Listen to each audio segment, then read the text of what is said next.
Yo, yo, Looking how's a it going? little dark there, Phil. Yeah, like look, okay. I have no fucking lights. Like I have that light. If I turn on that light, like it'll look fucking gay.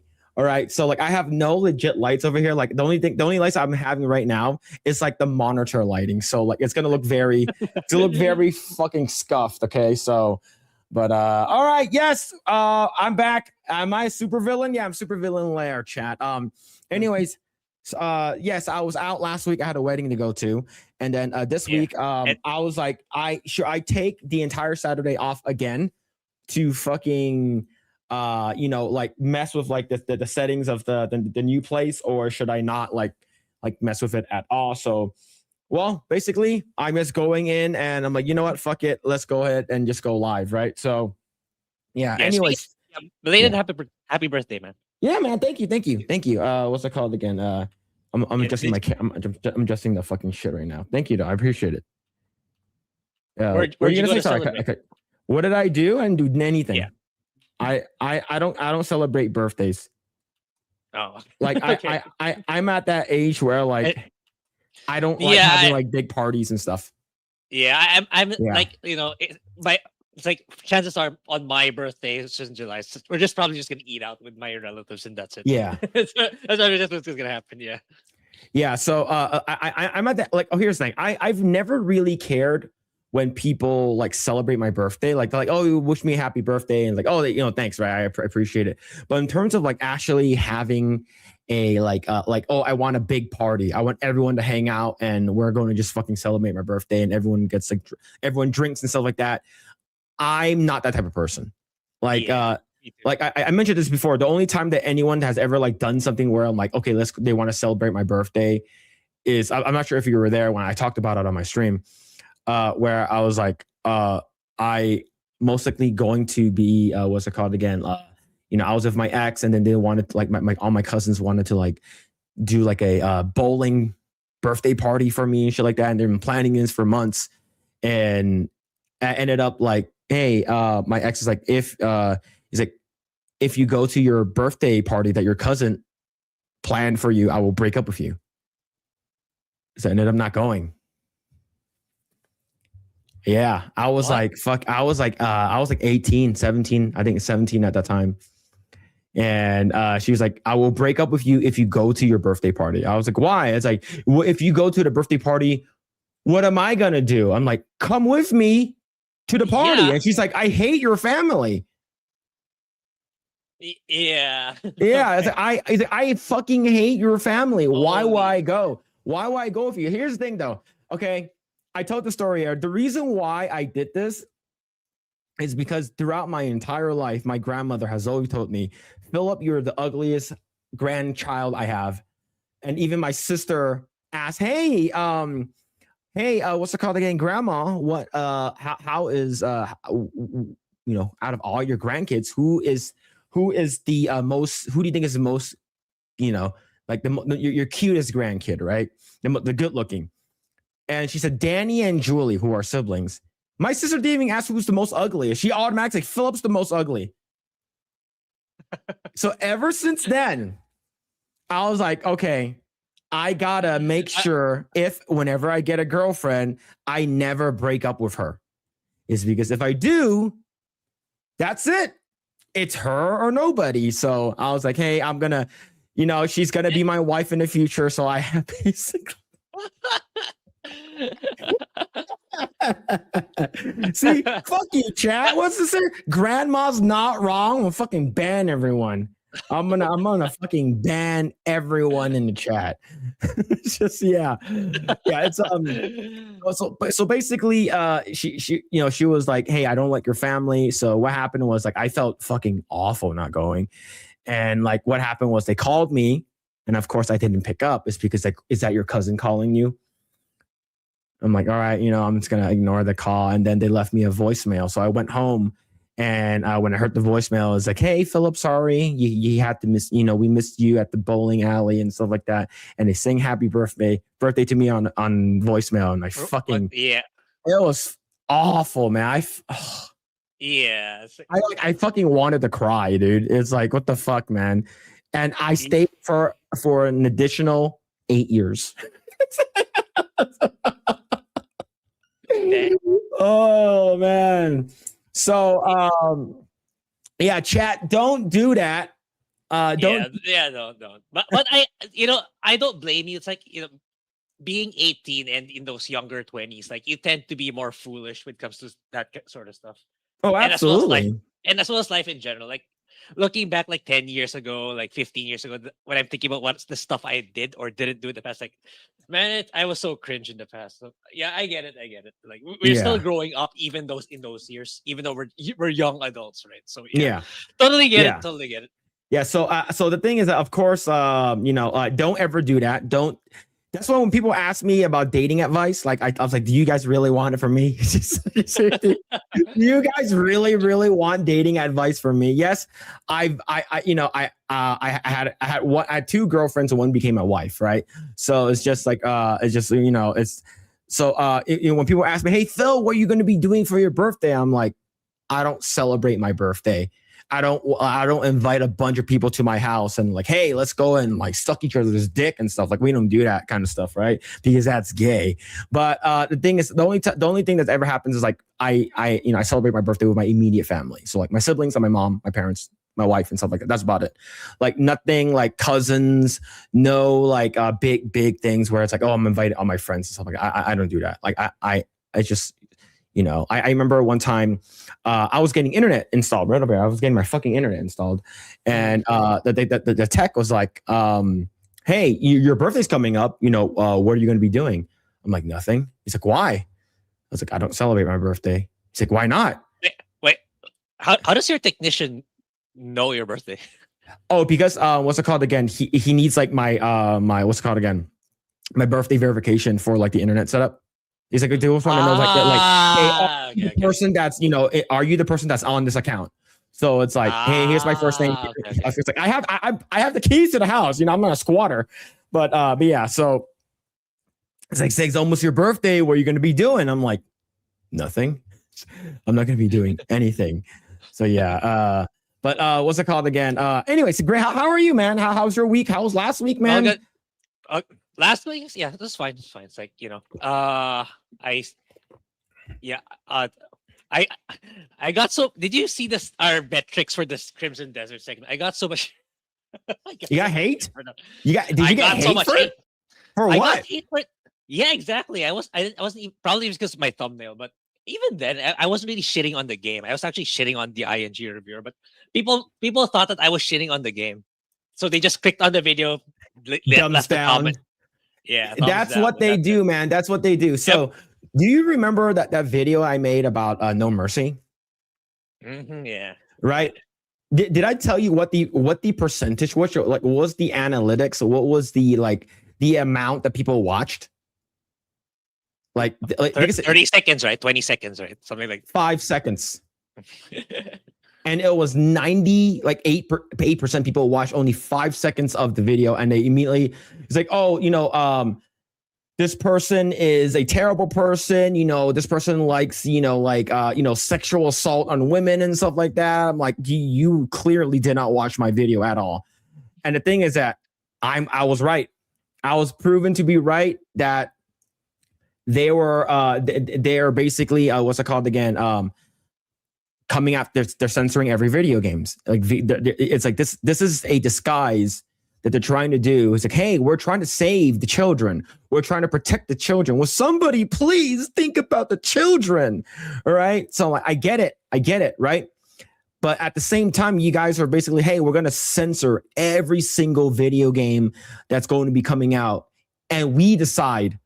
We are the arbiters of morale. We are the arbiters of truth on what is correct and what is not. So, I end up being correct. So it's very, very stupid. It's very stupid. Yep. Yeah. All right. But anyways, chat, how the heck are you guys? Hope you guys are having a great Saturday. Tomorrow's Easter. Gray's Easter for you. It is.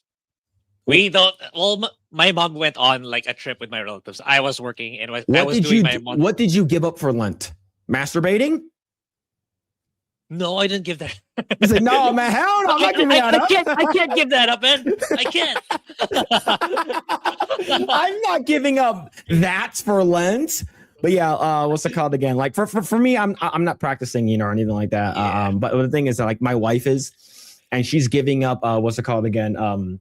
So like basically doom scrolling on social media, eating red meat and boba in general. So like she has until tomorrow, and then I'm like, all right, we're gonna get you boba tomorrow.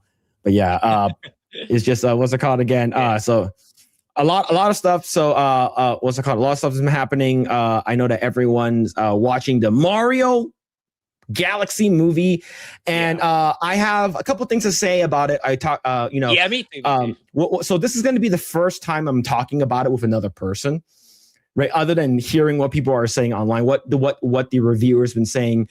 Jeremy Johns, Critical Drinker, Jeremy Geeks and Gamers, a bunch of people on the internet, what they talked about and stuff like that. Mm-hmm. We have a whole bunch of stuff we're going to talk about. We'll talk about Grace Randolph, of course. It is very, very, Yeah, I just read what said, I laughed at the headlines. I didn't even know that thing happened this week. So I don't know the contents. I just read the headlines. Yeah. So what's it called again? And we're going to talk about what's it called? There's a bunch of things we're going to talk about. We're going to talk about spoilers. Okay. So for everyone who has not seen the Super Mario Brothers Galaxy spoilers, okay, we are going to be doing spoilers.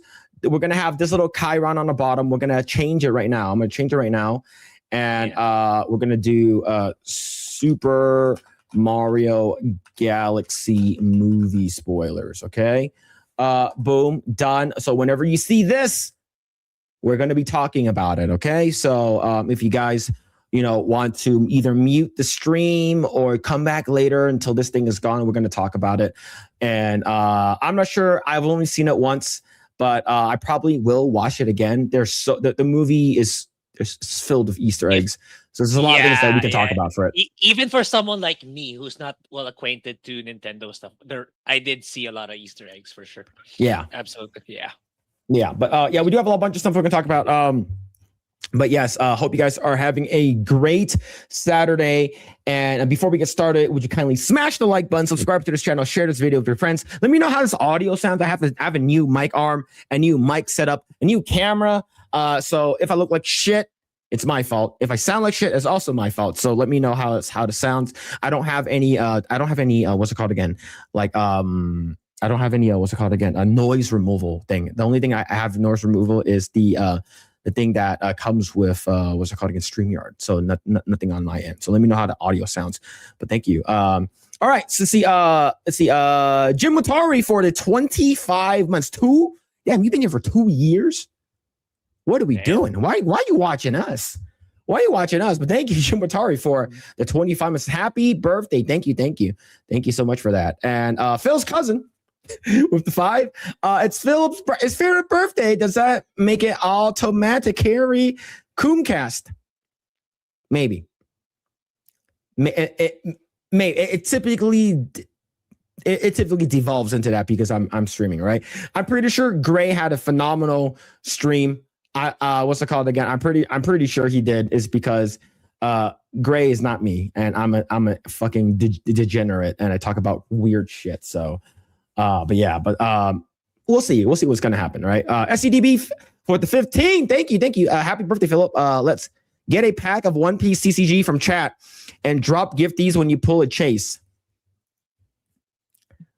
All right. Speaking of Grae, do you open One Piece packs in Philippines? There probably is a bunch of people who do. I know Pokemon. It's pretty cheap. It's cheap in the Philippines. It's like $4, $4 or $5, according to what I heard, which is how much it should cost, in my opinion. How much is it for you guys? Well, given the inflation right now, MSRP is $8.99. But the local game game stores and stuff like that, the trading card stores, they would sell it for like $12 to $15 per pack, right? So like places like Target, Walmart, they would sell it for MSRP, which is about $8 to $9. And so what's it called again? I know in the Philippines, I was watching a guy, this like long haired like streamer and stuff like that, like known for trading cards and stuff. Like he went to Philippines and he bought a couple of them, and he's like, it's only $5 here, right? It's like super cheap. So, but yeah, am I going to be pulling anything now? OP13 dropped yesterday. I got my case last Monday and I opened it. Spent $3,000. Only got back $2,000. It wasn't good. It wasn't good. So what's it called again? We pulled two of the worst SPs. One of them is the Tashigi one where Smoker and her swap bodies. So she does have massive tits though. But other than that, we haven't pulled anything great. But we're probably gonna skip out on 16 and probably head over to probably start pulling stuff for 17 because 17 is the anniversary. But thank you SCDB for the 15. Thank you, appreciate it, man. We'll see though. It's hard to get One Piece cards right now at a good price. But thank you for the 15. Appreciate it. Phil's cousin with a 5. My man can't afford a poster in his damn wall for after how long? And Phil asking if he does One Piece packs. Look, it's not my fault. Grae, when are you going to get posters for your room? And he's gone. He's like, you know what? I am not going to answer your question, and just leaves. He just fucking leaves. It's just like, oh man. Yeah. So Phil's cousin. I'm not sure if he's gonna come. I'm not sure if he's coming back. I think he just left. The Irish goodbye's like, bam, I'm leaving. All right, but thank you for the 5. Yeah, I shamed him so hard he just left, bro. Fucking just left, man. But anyway, so what's going on, everyone? Hopefully everyone's having a good day. We got Hertz Donut, Mr. Milk Toast. We got Jim Watari. What's happening, man? New state, Nevada. I am in Nevada right now. We got Nick Havoc. Did you get the gorilla and the Speedo to jump out of the birthday cake this year? Let's go and skip that. Let's go and skip that one. Michael Moose. What's happening? We got Blue Octopus Uwu. What's going on? He's got Current TV. Best Waifu Guts. What's happening? And we got Black Hawk. We got Black Snape. That's Prince. He is the half-blood prince. You got a little red Corvette. You got a little red. You know how to undress me. Phil finally turned 15. Do I look that young? I don't think so. I think I look like my age. I didn't look like my age. See, the Base the Wizard, what's happening? Hope you're doing well. What's up, Ghey boys? What is happening? Hope you're doing well. We got Donna Hall. What is happening? Hope you're doing well, Donna Hall. Drew Marshall. What is going on? Hope you're doing well. Hopefully everyone's having a great Saturday. Alpha Omega. What's going on, dude? Phil do be looking like a Downsy Jet Li. I will consider that a compliment. Because it's Jet Li. Wait, which Jet Li? The old man one where he looks like he's about to die? Which Jet Li? We're talking about here? We got Dirteen King Steyer. What's happening? Hope you're doing well. King. I always get my ass beaten by King in Tekken. It's got Superb Legend. What's going on? What's happening, man? A Fuda Extraordinaire. That's me. I'm going to put that in my resume. My byline's going to read Fuda Extraordinaire, Harambe Lover. Joey Tribbiani, what's going on? Happy birthday, Phil. Thank you. Appreciate you. Thank you. We got Sissy. What has happened? Hope you're doing well, Sissy. Hope you're doing well. Just a dude on the phone. Phil, you gay. You have a big gay. You have the big gay and happy birthday, I guess. Yo, thank you. Appreciate it. We got Painless. Hey, yo, what's happening? We got Night Saber. What's going on, dude? We got the Corbin Grainer. I'm not sure if I said your name right. I'm not sure. Corbin Griner. I don't know. I'm gonna fuck that up. See you. Sayonara, what's going on, dude? What is happening? What's going on? See. All right. Can I do this now? Oh, I can. Here it is. Might as well. Draw him some food art. I'm not sure he's gonna like that. I'll send it to him anyways. He will get it. He will enjoy it. All right. Yeah. See, happy birthday. Yo, thank you. Without Grae, I fear for the stream, it will always be very gay. It will always devolve into Fuda and gorillas. And it's your fault. It's definitely not my fault. It's definitely your fault, chat. But yeah, so but there it is. There is I dropped 5, not 5, but 10 gifted memberships. So hope you guys enjoyed that. Hopefully you guys enjoyed that. But yes, I will try to get more lights and stuff like that because the reason why it looks fucking grainy is because it's too dark and it's trying to this camera does not have that good of a what's it called again? The exposure and stuff like that. So but I think it's pretty good. I think it's like $100. It's cheaper than a lot of stuff I've seen. So if I have like a key light right here and like another light over here, I think it'll be fine. I think it'll look pretty good. All right. It's not going to get that gay tonight. All right. Gorillas. No. Who said that? I didn't say that. I would never do anything to any gorilla, to any animal for that matter, because that is against the law. Okay. Phil, where's your movie reviews? And have a great birthday. Yeah, thank you. I think Asian Dad reviews will be coming back. I will try to see if I can get one out for. I mean, not me, my dad. Maybe we can get one for what's it called? Super Mario Galaxy. I think that could be a very good one since it's very very on topic right now. See, I was wondering why Phil looked more Asian. It's the light. It's the lighting. But yeah, I don't know what those hooks are for. It came with the house. I'm gonna remove those hooks. And that lamp is not nearly bright enough. So I'm probably gonna add like I said, a key light here, another key light here. And I should be bright enough to brighten up the room. I might add maybe a light bar back there. I might be pretty cool back there. But we'll see though. Camera looks dope. It looks okay, right? If it's really dark, it gets super grainy, right? It gets very, very grainy. So what's it called again? What's it called? I'm trying to like basically adjust some of the camera lighting so it's not like too bad right now. It's just very, very grainy. It's not good in dark light. See, how am I? I'm good. I'm doing good, man. I'm doing good. Phil's video makes it looks like he's trying to recruit people to do things. Yes. Oh, is he back? Yep. Oh. Yeah. Extra shit internet today. So so what happened was like it's like, hey, where's the cool art and display stuff in the back of your wall, Grae? What the hell, man? And he immediately just like left. Oh, yeah. I was like, he's not gonna answer that. Fuck y'all. He's just not gonna answer that. It's just the timing was funny. Yeah, because like I got cut off when you were talking about the content creator you're saying who bought the One Piece. I didn't hear anything else anymore.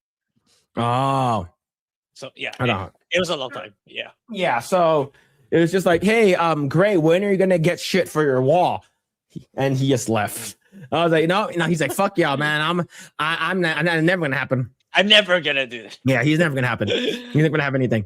You look like you're being held in some kind of undisclosed location, likely due to all the footage that's been found on your hard drive. I'm gonna unmod you and ban you, and I'm gonna ignore this. I'm gonna make sure that doesn't see the light of day. All right. Happy birthday. I put PP in your Coke.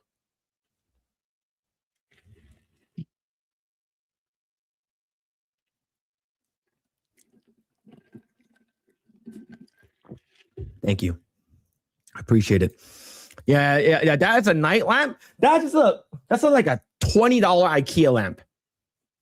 All right. That's a $20 IKEA lamp. Let's see. Hero Project, Project, Eggroll. What's up, Phil and Grae in chat? Yo, what's going on, Antonius? Hope you're doing well, man. Yeah, I'm streaming from 1999. True.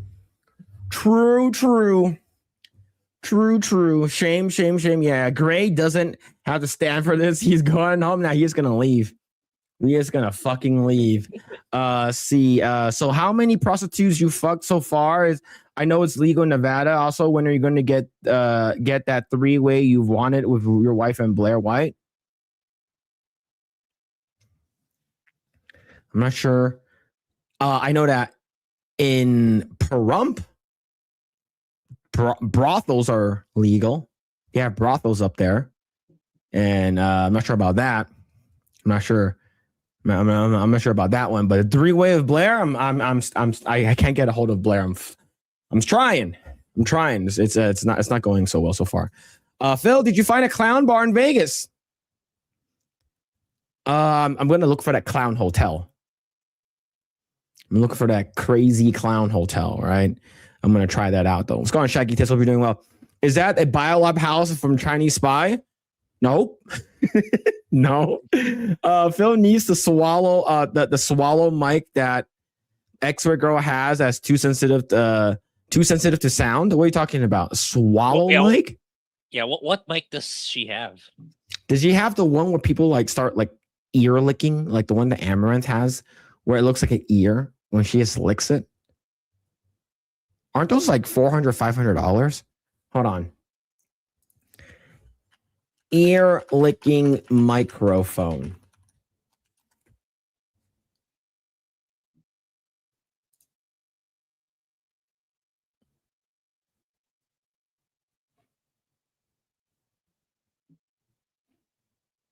Yeah, I'm looking at this one. It looks like this. Right? So let me. All right. Chat, observe your eyes if you don't want to look at boobs. But is this one? Like these are the mics that they use for ASMR for ear licking. And it's actually an ear. Right, Grae? Like, how much are these, by the way? Asking for a friend. How much are these? Didn't you say 500? I 500, but I'm not sure. I'm not sure how much they are because they're not cheap, right? I don't think they're cheap. Best ASMR true Amazon microphones. What? See, ASMR microphones. No, that's not it. That's not it. Yeah, they are. I know they're not cheap, right? They're like highly sensitive. Like, let's see. I'm looking for it. I'm looking for it, chat.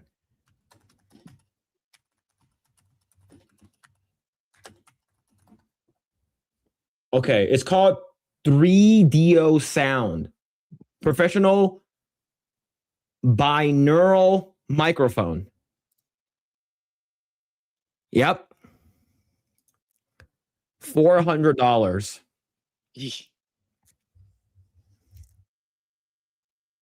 Well, to be fair, they're gonna get their ROI already almost immediately.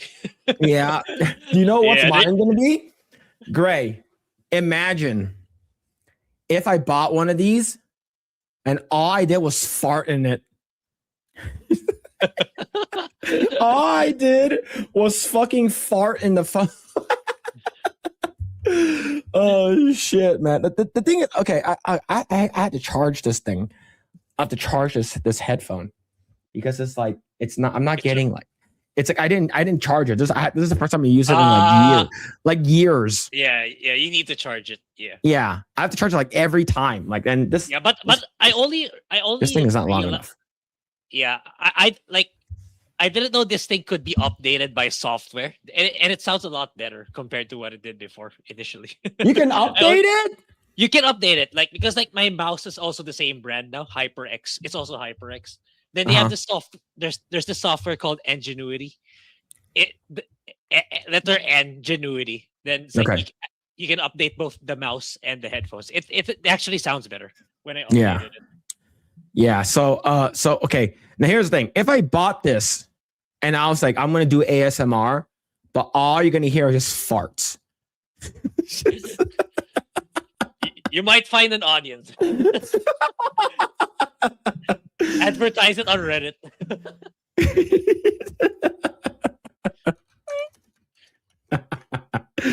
Oh, hold on. You may never know. You might find some people actually like that. Yeah. Okay. You Chat. may never know it. Would you guys listen to it? Right. The X-Ray has a normal mic. Not sure which one. Yeah. $400 binaural microphones. Yeah. Why are women getting tattoos these days? I don't know, man. The X-Ray uses a Shure SM7. She is as a loud swallower. What? Yep. What? I don't know. I'm also using this, but this was the MV plus, MV7 plus. But yeah, I do want to fine tune it some more because like I'm having problems with it when I'm recording videos. Like my latest video I just uploaded, like I do notice some things that I didn't like about it. It's like I still need to make some adjustments with it. Mm-hmm. Yeah. Yeah. See, the thing is that this is the ones that like all the girls bought during like the ASMR ear licking streams that they had. It's sort of cringe. I'll leave this up because you guys, want to look at the microphone. Okay, I'll leave this up. All right. Phil needs one of the gorilla ear attachments. I'm gonna ban you. Absolutely going to be banned for sure. If all Phil's dad did fart in the mic, I guarantee some people will join the streams. Yeah, there's an audience for anything. Yeah. And ASMR farting is, I would think it wouldn't surprise me if there's an audience for that. Yeah. It's just what the fuck is this? Hold on.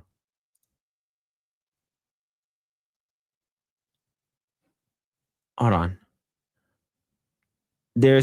found this video. 10 hours of fart noises. What did the comments say? What did the comments say? The old Kanye is back. New Kanye album is fire.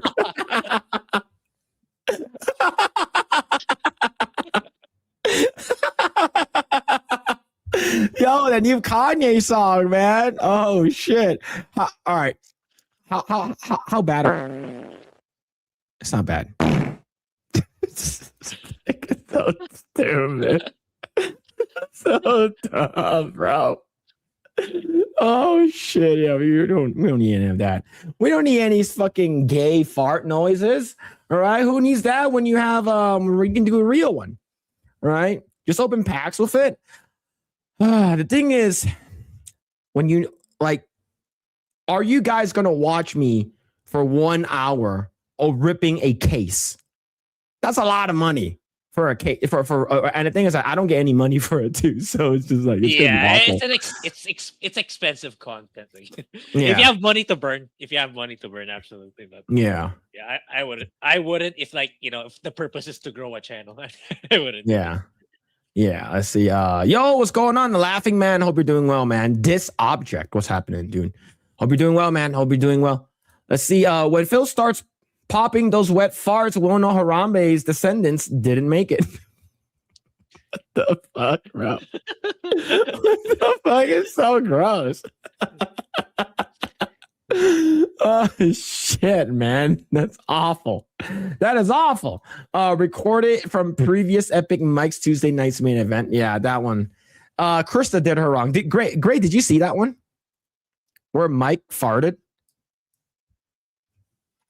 I know we talked about something like that before.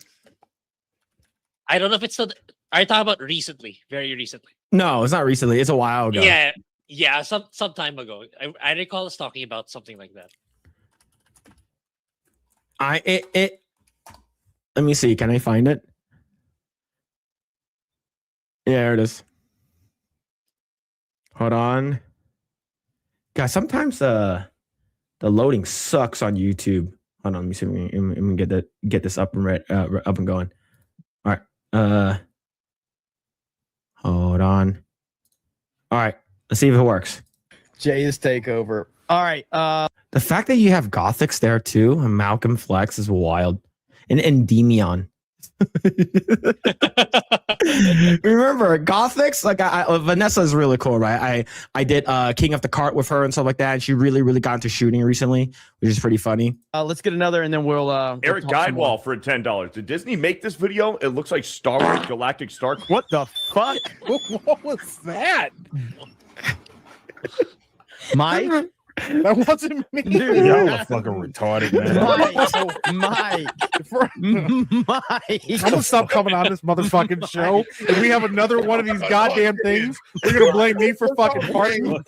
Listen, that's straight up a soundboard. Clearly, yeah.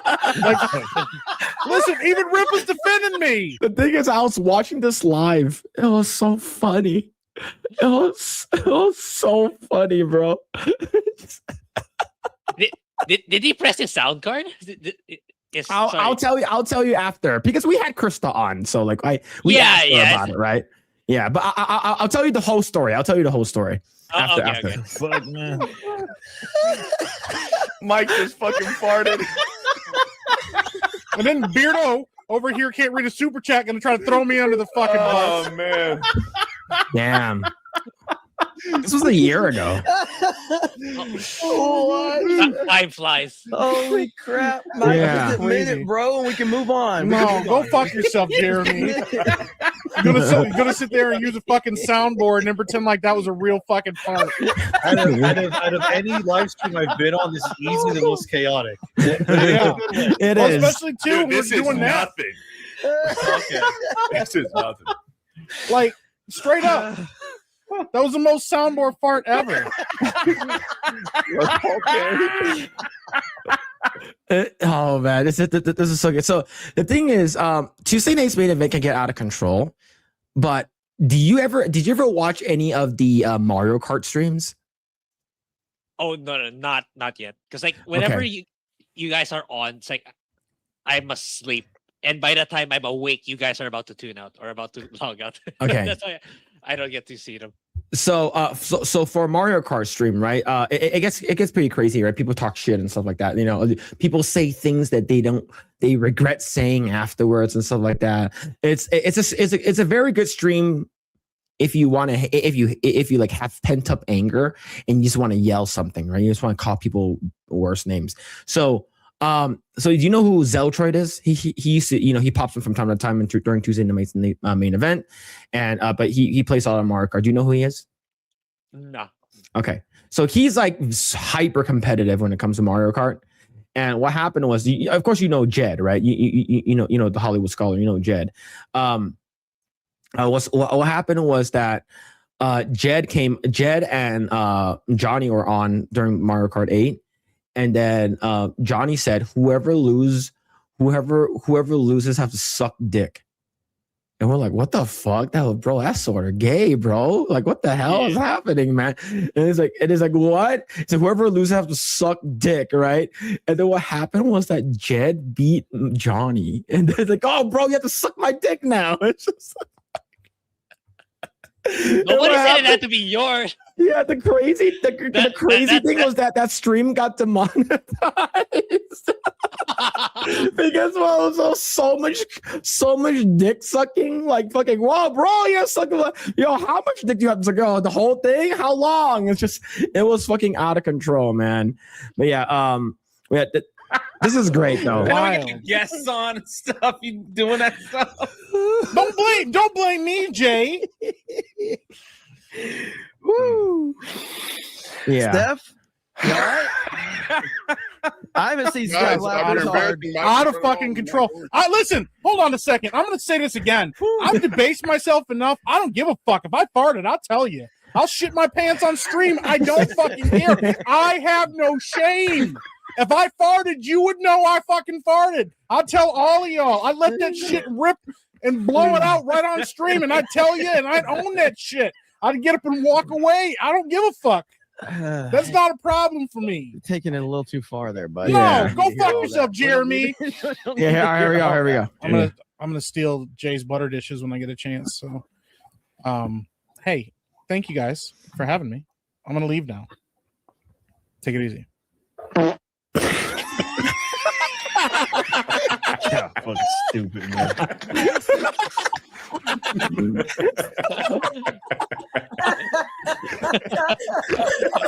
What the fuck, bro? Stupid, man.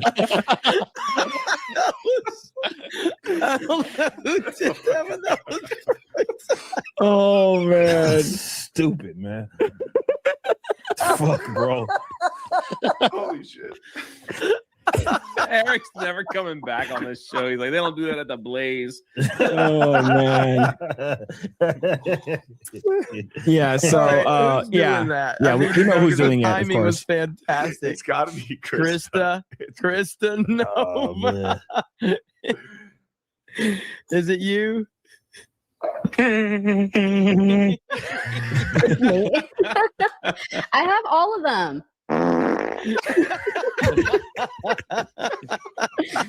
Krista. What the fuck, man? It's my fart soundboard. Don't tell Mike though. We're gonna do it. Yeah, that's my question. What made her press it the first time? Okay, so what happened was so I asked her, and Jay was there, and so was Jeremy. So I asked like, what initiated this? See, right? What started the fart?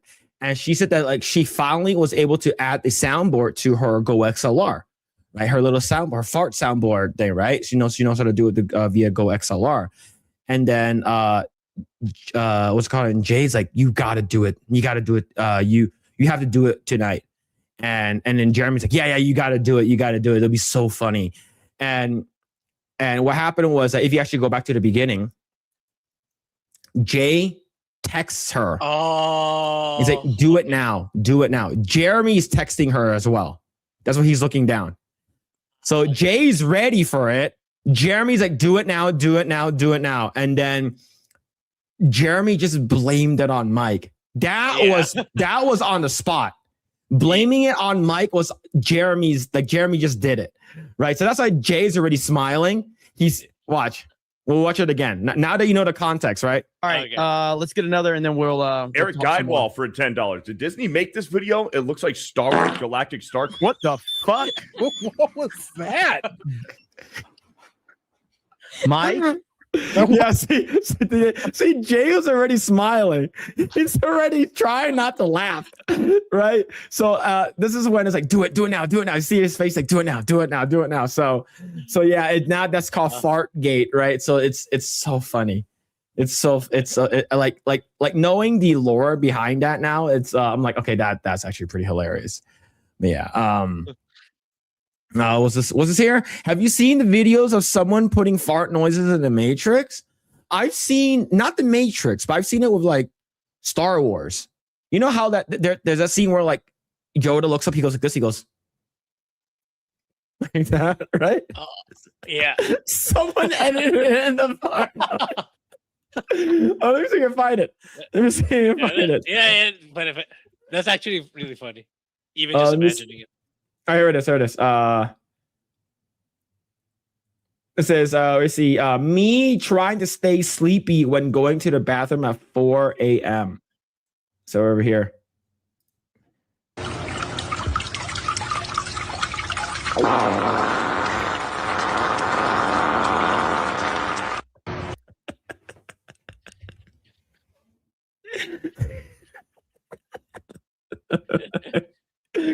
Oh shit, man! Look, we're dumb people. We're dumb men. They just think farts are funny. It's stupid. It's stupid. What's he? Phil only lets fart enter him. No escape. Yep, I'm definitely gonna be going on a banning spree tonight. Was this here? Millie, cock, no balls.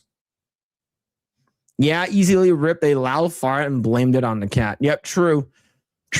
It's like, wait, is that Jeremy and Beardo?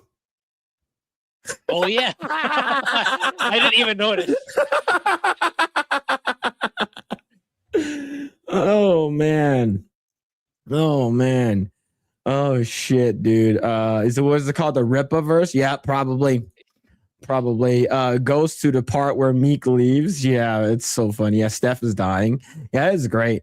I think it's awesome. Phil, as a developer, have you seen Laura Fryer's newest video? Yeah, I haven't because like I haven't, but I know it's trending. I know people are talking about it. Where is it? Is it on? Is it on Probably on X? her chat. She probably no YouTube. Oh, the She's a YouTube problem. thing. She used to work for Xbox, so it's like she makes videos about the gaming industry. Oh, So I've seen this girl before. So the latest one is that from Midnight Magic to Grave Dancing, what happened to gamers and devs? That one? Is that the one? Probably.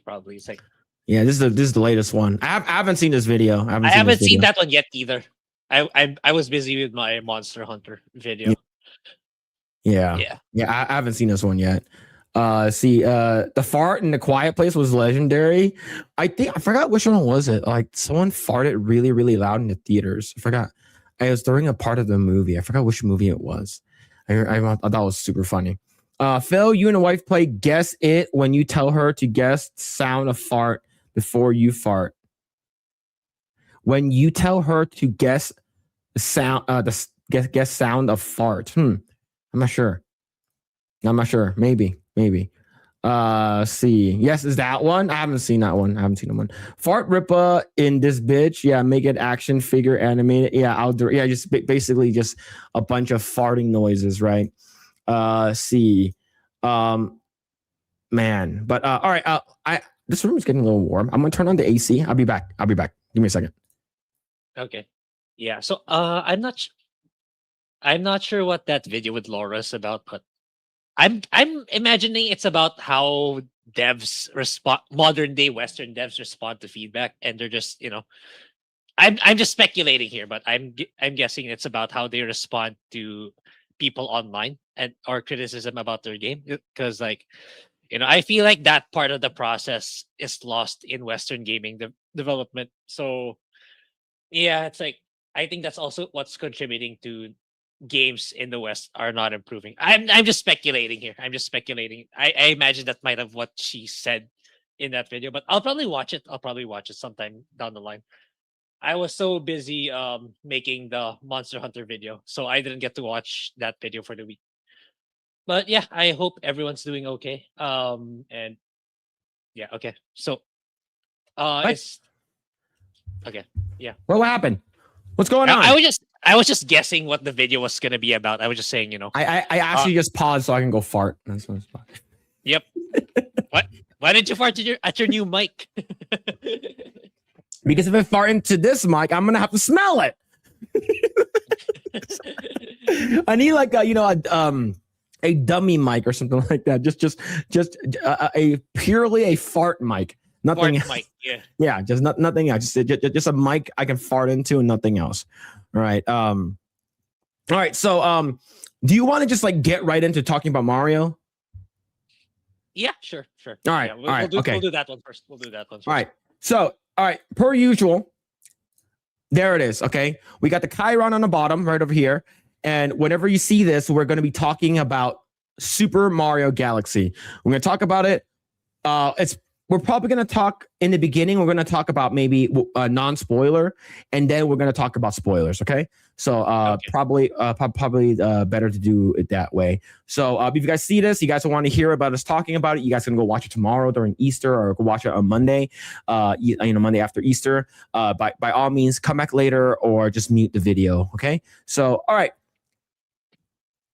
Grae, what are your thoughts about the movie? I think it was okay. It's pretty good. But if I'm comparing it to the first movie, I think I prefer the first one. But if you're a hardcore Nintendo fan, you're probably gonna really like it a lot, especially if you like a lot of Nintendo's IP. Because there's so much cameo, so much Easter eggs. But on the other side, I do think that this kind of served more like a commercial to the NCU, the Nintendo Cinematic Universe, because they introduced so much stuff here, especially with the plot point, which we're probably going to talk in the spoiler section, on how they wrote particularly Peach and Rosalina. So I think they're using that plot point as a setup to open the door to all the other Nintendo IPs. So yeah, it's not a very deep plot, which I wasn't coming in looking for that. It's a Mario movie anyway. So Yeah.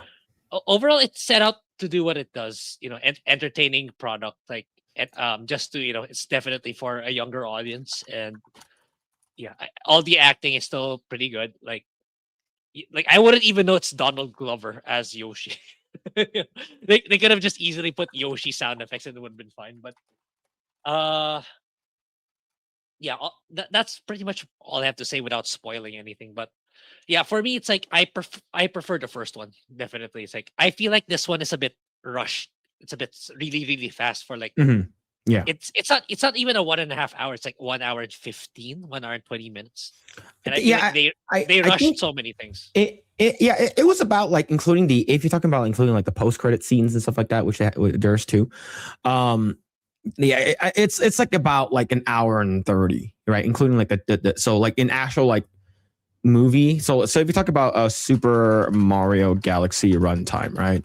The Super Mario Galaxy runtime is about 98 minutes, like including trailers and everything like that, right? So the Super Mario Galaxy is about an hour 38 minutes, or what's it called again, 98 minutes long. Yeah. But like I feel like they tried to do so many things, and they placed so much I think it's like they used it as a marketing tool to set up their incoming games. Because I talked about this last week. I think I do feel that there's an incoming Star Fox game. That's why they put Fox in it. No, I don't think that's a spoiler because they advertised it themselves. Okay, I don't guess. So that's not a spoiler because it was all over the internet even before the movie came out. So I do think Nintendo's planning to do that, and given how much money they make and are making with this movie, they're really trying to build that. There's gonna be a Super Smash movie in the pipeline. Yeah. All right, so what's it called again? But overall, overall, it's a good time. Like it's like if I give it a numeric score, it's probably an 8. Then I would give the first one a 9, because the first time is always better and easier for me because I don't have that expectation. But in the wait, give me a moment. But someone's knocking. But yeah, 8 out of 10. Okay, all right. So for me, the movie is the movie was pretty good. I enjoyed it as a Nintendo fan. I'm not like a mega fanboy where I play like all the games, right? Like I didn't even play what's it called again? Galaxy 1, Galaxy 2, or even Odyssey for that matter. Like I played enough. Like the last Mario game that I played in terms of like 3D Mario, like mainline 3D Mario, was probably, like, not including handheld, right? Was probably Sunshine. It's a long time ago. Very, very long time ago. Now, I played like Super Mario 3D World on the Game Boy 3DS, right? It's a Nintendo DS, sorry. Nintendo DS. And I played Smash Brothers and stuff like that. And so like I'm very aware and very versed in the Nintendo IP. And as a fan of that, this movie is great. I think this movie has an amazing amount of fan service. And the thing is, a lot of people was like, people are saying like, Kata fucking hated this movie. He's like, this fan service slop and stuff like that. Now, granted, Kata was never a Nintendo fan to begin with, the thing, right? Even me, right? But like, for me, it's like, I don't consider myself the target audience. So that's why it's like, it's like, this is meant for the Nintendo fan base, and they just want to show a kid's movie. And for me, they fulfilled that objective. So it's like, I was never really a target audience. So I knew already. It's like, this is something that, like, I have to set my expectation. I'm not, there's no deep JRPG storyline here. It's just a Mario movie. It's all fun. And all the characters are there. Bowser's the villain. Mario's the hero. Peaches to hear and stuff like that. Yeah. So, but overall, I thought the movie was great. It is at a breakneck pace. This movie is so fast. It's all gas, no brakes. It goes so fast, and like I think that's the reason why it has a lot of rewatchability. Like, if you want to go back and see, not for the in my opinion, I think the story is probably the weakest. Like, I like in terms of the story, I think the story is probably the weakest. But overall, if you are even like a fan of it, like you're gonna have an amazing time watching this, right? Now, if you are like very well caught up. You played all the recent games. You played Odyssey, Galaxy 1 and 2. You played all the other games. Like it's a great time. I think now a big thing that they probably shouldn't have done. I know why they did it, to try to get ahead of spoilers and stuff like that. And even a long time ago, like Krista pointed it out, it's like, is this person? Is this character? Is the fact that Nintendo spoiled it themselves by saying Star Fox is in the movie. I think that would have been a huge cameo, and people would have been super hyped to see Star Fox in the movie, but it was spoiled, right? Yeah. It's like I agree. I think I'm pretty sure I mentioned it last week. It's like, chat. Like I feel like they should have just kept this under wraps and let people watch it. It would have gotten so much. It would have garnered so much more hype if they did that, compared to just them revealing it themselves. And I do think Nintendo is working on a Star Fox game, which they will announce probably June, whatever their next direct is. I imagine that's what they're gonna do. That's why they placed them there. So for me, that's pretty smart. But I wish that they kept it hidden, let people reveal it themselves. Yeah, I think in terms of this movie, I think the first movie I gave like a 9. I think I think this movie 5. I think overall the amount of cameos this movie had, the music is amazing. I mean, the music is so good. Different renditions. You hear some music from Odyssey. You hear some music from other video games, and their own version of it for this movie that they made was awesome.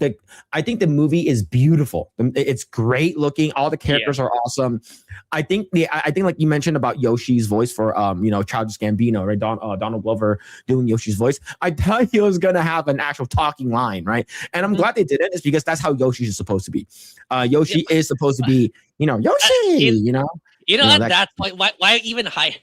I don't know. It's like, it's weird money splurge from these companies, kind of like because he's not cheap, right? He's not cheap. Yeah, why even hire a professional actor at that point? Like, Vin Diesel's Groot. It's like I don't know. I feel like I'm so weirded out. You could have saved a lot of money by not doing that, but I don't know. I think just Yoshi is such a big character. They wanted it to make sure that they get someone for it, right? But overall, I enjoyed it. I give it like an 8.5. I think overall the movie is great.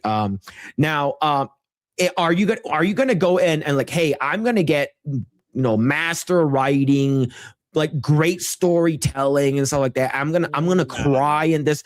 If you're gonna like, did you ever cry watching Minions or Despicable Me? No, right? It's like, those type of studios, they're not going to make that kind of stuff. You're not going in there. It's like, I'm going to watch Puss in Boots: The Last Wish. It's like, no, that is masterclass writing, right? They actually gave a character a very good story. So if you're going in and expecting a very good story, a very emotional, attachment to any of these characters, you're probably going to feel sort of shorthanded in this case, right? But overall, the movie is great. I cried hard seeing those Minions. Yeah. So man, it is what it is though. But overall, I think that the movie is great for fans and family. And of course, what's it called again? They are definitely setting up, a bigger expanded universe when it comes down to this. And I'm looking forward to it. So that's it. That is our non-spoilery review. So hopefully, we are going to start talking about spoilers. But before that, Mitchell Fields with the 5. Happy birthday stream without a birthday cake. I want my money back. The sun is still up, Phil. There's still time for DoorDash. Do you have DoorDash? I don't have DoorDash on my phone. Yeah, I know those could be really expensive for you guys, right? It adds up. It adds up. So yeah, I said in order for me to do a cake stream, I will have to get in one stream $2,500. And I know you guys will not do $2,500. I'm not that type of streamer where it's like, oh, let's fucking throw money at him and stuff like that and make him do shit, right? I'm not that type of streamer. Right, so you guys will never do it. So I know that's not going to happen. This is the Asian DSP arc. It begins here, chat. Yeah. Now here's the thing. Epic Mike said he'll do it another cake stream for 5,000. And I'm like, how much did he do it for? How much is he asking for? And then Mrs. Rough Night and Chaz Rough Night, he's like, okay, we're gonna do what was it 5,000 in one stream. And okay, I'll do half off because I'm giving you the Asian discount. Right. Okay. Yeah. So the thing is that like it's cumulative all in one stream, $2,500. And the thing is that will never happen. Right. Yep. I'm not D-Day Cobra. We don't have fucking, hundreds of thousands of subscribers and stuff like that. Right. Like we're the type of streamers where I can't quit my day job. Right. So yeah, I don't think it's ever going to happen, but there it is. That is my thing. $1,000.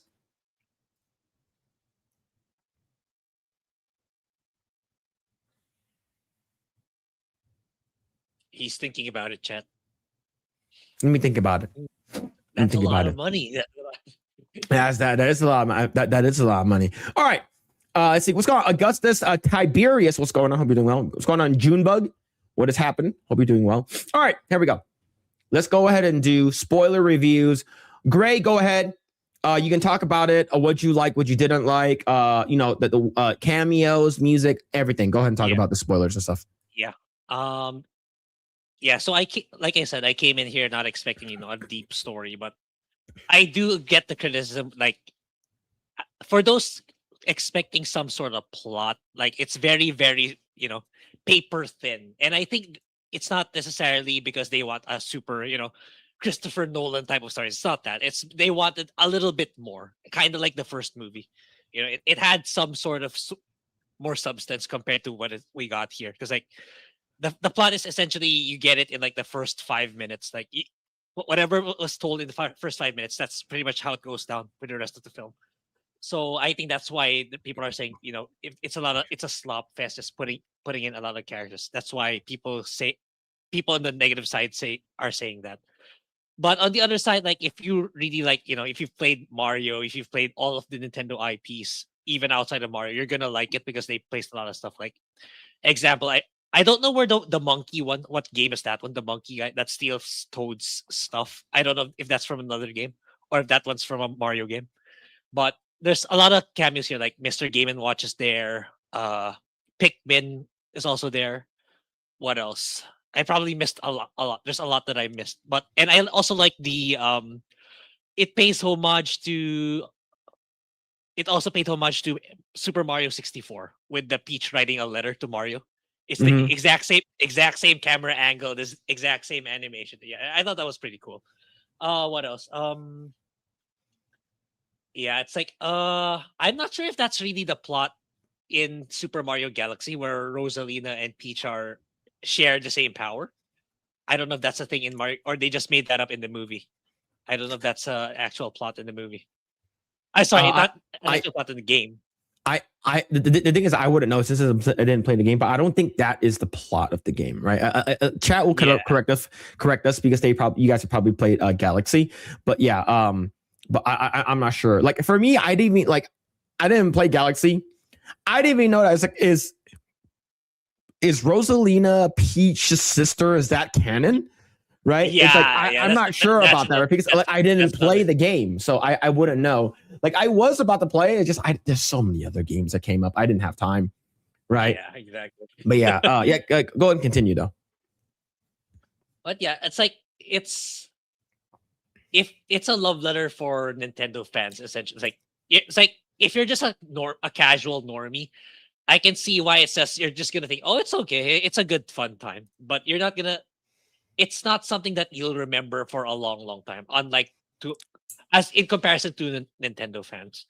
So yeah, I think I do get the criticism that it's an advertisement for what's to come, because like that's kind of what this movie is, kind of like an intermediary to the Nintendo Cinematic Universe. Like they put in all these characters so that like, hey, these are the characters we have in mind for future movies.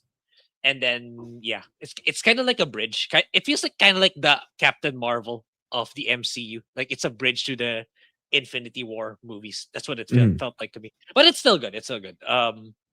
It's like come in with with like freeze your brain, just have fun, enjoy the nice visuals, the good music, all the Easter eggs of the Nintendo IP. So it's like it's just a movie that Nintendo's making it clear that we have bigger plans for in the movie industry, and we want to make it a global phenomenon. Which for me, I'm all for it, given like Disney is already, for me, Disney's kind of dead already. They're not gonna change. I know Bob Iger's gonna step down, but I don't think that it's gonna change with whoever's gonna take over his place. I don't have faith in this new modern day woke Disney. So it's like if I had a kid today, I'd rather that kid be more acquainted with Nintendo IP than than anything Disney. Because I don't want my child to be exposed to the woke Disney shit. So I might as well expose them to Nintendo and make them grow up with Nintendo. That's how I see it. Overall, good movie. Good movie. It's like I prefer the first one, but this new one, this Galaxy is still a good movie.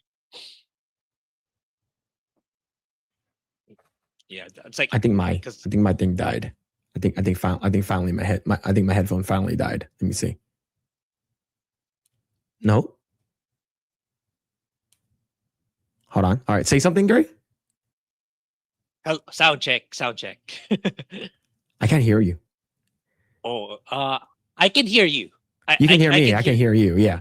So like, I can't hear you. I'm not sure if. Hold on. Is my audio dead? Hold on. Let me see. It's probably your headphones. my audio.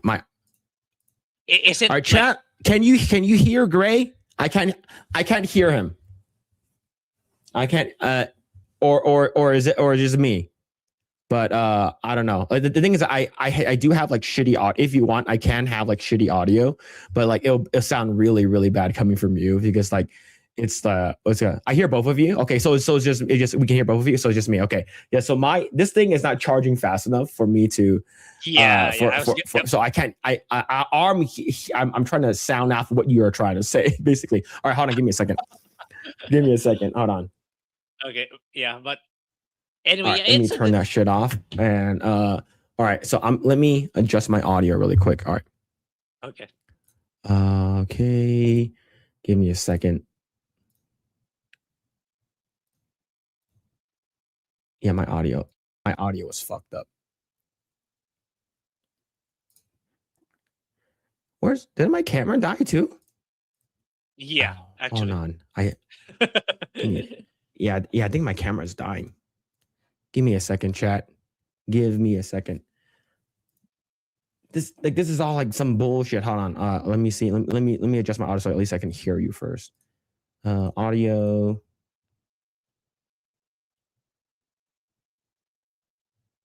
Give me a second. And wavelength. All right, we're good there. All right, say something, Gray. Sound check. I said something. Hold on. All right, say something. Sound check. I can hear it. I can hear jack shit. I can hear jack shit, chat.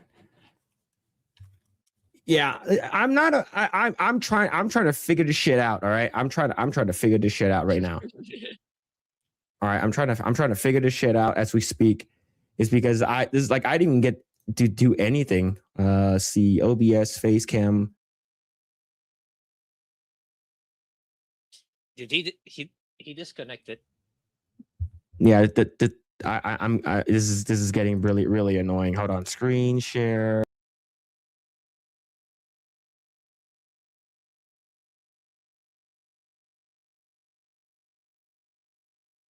Yeah. There we go. All right. Now let me hear my fucking audio. Give me a second. All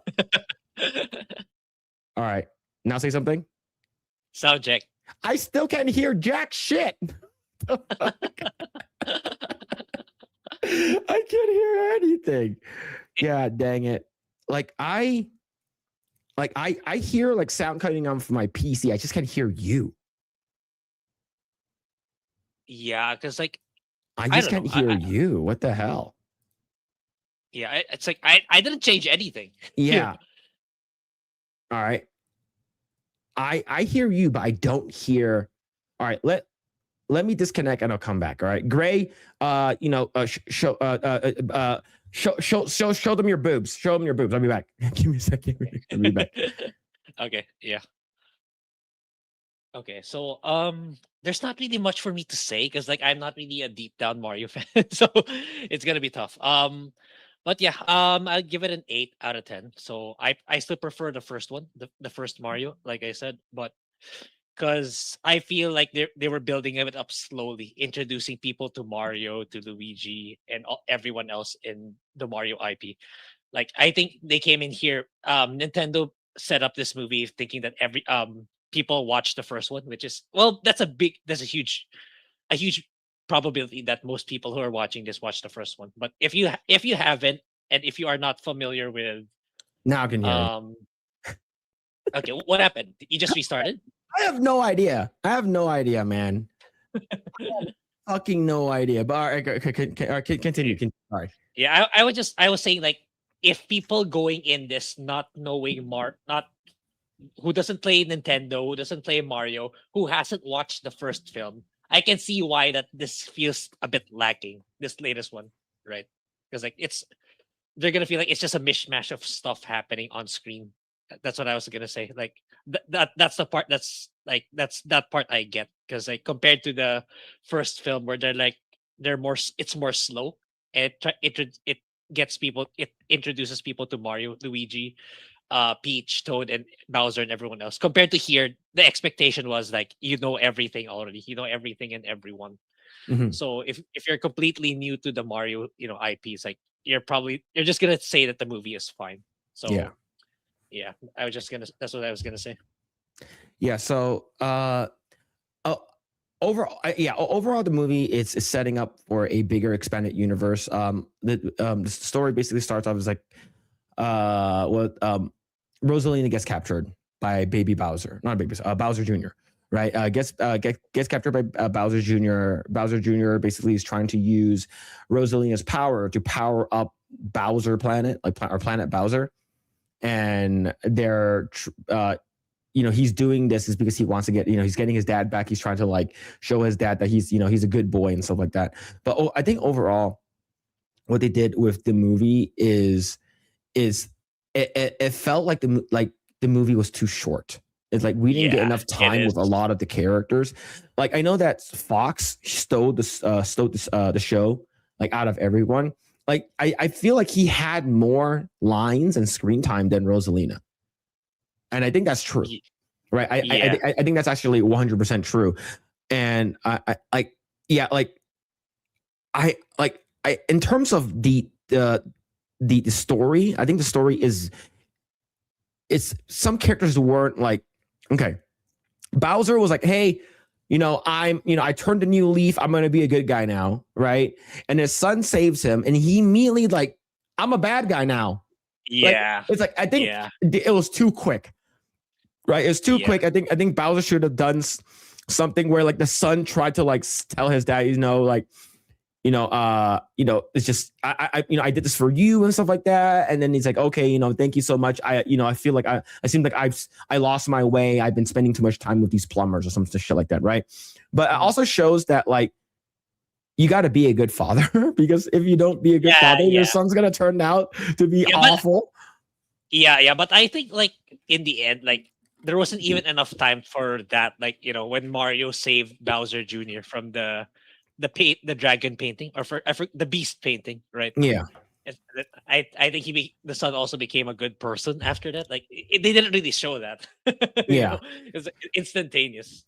So yeah, it's like I get the criticism. I do. So I get the negative side. This is like too much of a mishmash compared to the first one. But yeah, I feel like it's Nintendo setting up shop to be more influential in the movies industry. That's for sure. Yeah, and so in the beginning of the movie, what's it called again? They get it's like it's like, oh, so and so is missing and she's your sister and stuff like that, so you have to go save her. And then while Toad and Peach were away to like a different planet, right? They went to Canto Bight, basically, like the Star Wars gambling planet, and the Mario Brothers just stayed on Earth protecting the kingdom. And I just felt like they in a way, sort of like underutilized the Super Mario Brothers. I know that it was like sort of like a a montage where they're going from world to world, saving stuff and stuff like that. There was tons of Easter eggs, tons of other enemies and stuff like that. But I feel that a lot of people who are criticizing the movie is because they're saying that this movie has a shitty story, right? It's that the story goes bad. It's all fan service, and I'm just thinking about, well, I mentioned it earlier. If you're going into a movie from Illuminations, mind you, I'm not talking about DreamWorks, right? I'm not talking about DreamWorks. I'm not talking about or Pixar or Disney for that matter, who are known for like feelings and talking about this, that kind of stuff. You're talking about Illuminations, where like the stuff that they release are all like fucking wacky, weird, and shit like that. The story is very surface level. It's not too deep. You're gonna find things to criticize about this movie. Like, I agree, the movie is extremely fast paced. If you blink, you miss something. And I think that people are expecting something like Inside Out 2, Zootopia 2, something that had like more of a story, but you're not going to get that from Illuminations. Yeah, and I think like the whatever plot there is here ever since the first film, it was never in the games. At least the games just has some like small semblance to it. Like they're just connecting the dots right now in this movie as a new plot. Yeah. So there's that. So yeah, it's like I don't know what else to say. I just keep repeating myself, but it like, it's like I think by next year there's gonna be another Nintendo animated film already. Maybe it's Fox, maybe it's Pikmin, maybe it's Game & Watch. I don't know, but like whatever Easter eggs we see here, it's probably gonna be the next movie, probably the next animated movie. Oh shit, that's what I feel. Yeah. So So what happened in this movie is like you get a lot of Easter eggs that like the Luma's one of them, when they're like, when they're pretending that they're fighting, right? One of them is dressed like Donkey Kong, one of them is dressed like Mario, and they're fighting and stuff like that. One of the Lumas started like floating like Kirby. So that's like an Easter egg right over there. You get, of course, Fox, and there's like a really cool animated sequence with Falco, Slippy and Pippi, whatever. And we all know that this character got a huge cameo. The character was in there for maybe about like 15 minutes of the movie, or maybe around there, right? But what happened with Donkey Kong? Right, so Donkey Kong, for the first Mario movie, he came in. He had a big, like he was basically in half of the movie if you think about it. And a couple of months later, to a year later, Donkey Kong Bonanza comes out with the same art style, the same style from the movie. If history shows, we are going to be getting a Star Fox game, right? And they already said that they're going to be working on a Star Fox game already, and it makes sense. A lot of people really liked it. The fact that you got Glenn Powell, he's pretty fucking popular right now in Hollywood. They're going to do something with Glenn Powell. He's going to have his own movie. There's going to be a spinoff. A lot of people like Star Fox, Fox McCloud, are going to do Andros, Star Wolf or whatever, all the other fucking characters. That could be really cool. Mr. Game & Watch was a very cool one where, Luigi grabs the paintbrush and paints in Mr. Game & Watch, and he does a couple of his moves from Smash Brothers. That's great. Yep. You get Pikmin, the Pikmin ship. You don't see Olimar, but you see the Pikmin, and a lot of people are saying that they're. If you look really quickly, you probably could have spotted a golden, or like an orange, a copper colored ship that reminds people of Samus's ship or something like that. But overall, I think this is great. It's a great movie, and the cool thing is that this movie doesn't have a lot of. There's no bullshit. The only thing that people keep bringing up is like, well, if you want, what's it called again, Peach to still be a boss lady, then I'm not going to go watch this movie, because that's the same criticism of a lot of these people who are giving it negative reviews, because they don't like boss lady Peach. They established that in the first movie, boss lady Peach. Yeah. And this one, in the whole casino part where he's fighting the Super Mario Brothers 2 villains, which is the fucking lizard thing, the fucking rat, and Birdle, right? They get fucking like completely fucking tossed with a bunch of like shit that's happening in the casino, and Peach basically kicks everyone's ass, right? They're like they Yeah. don't like that, so that's the reason why it's like, Yeah, oh, I'm not gonna watch it. I like the way they introduced Peach's umbrella though. Mario gave it to her Yes. for her birthday. Yes, Yeah, I like that one. yeah, I like. That was pretty but- cool. If you don't like, if you, it's gonna be hard for people to look past that. It's because it's like, oh, I expect a fucking Oscar-worthy screenplay. If you are, you're gonna have a bad time, right? Right, you're gonna have a bad time. So, Yeah. but overall, I thought the movie was fun. So much Easter eggs. I want to go back and watch it again because there's so much. The music was amazing, and especially when it incorporated a lot of the Star Fox moments. Dun dun dun dun dun dun, dun, and they added in Corneria, and they added in a bunch of like it was so good. And I just want more. I want more. Like the thing is, I wanted a little bit more time with these characters, and that's my one and only complaint. The reason why it felt so fast is because we didn't get enough time with these characters. I want a little bit more bonding moments, a little bit more moments with Bowser and Bowser Jr. I want a little bit more moments here and there. And did you see that the shippers got so upset?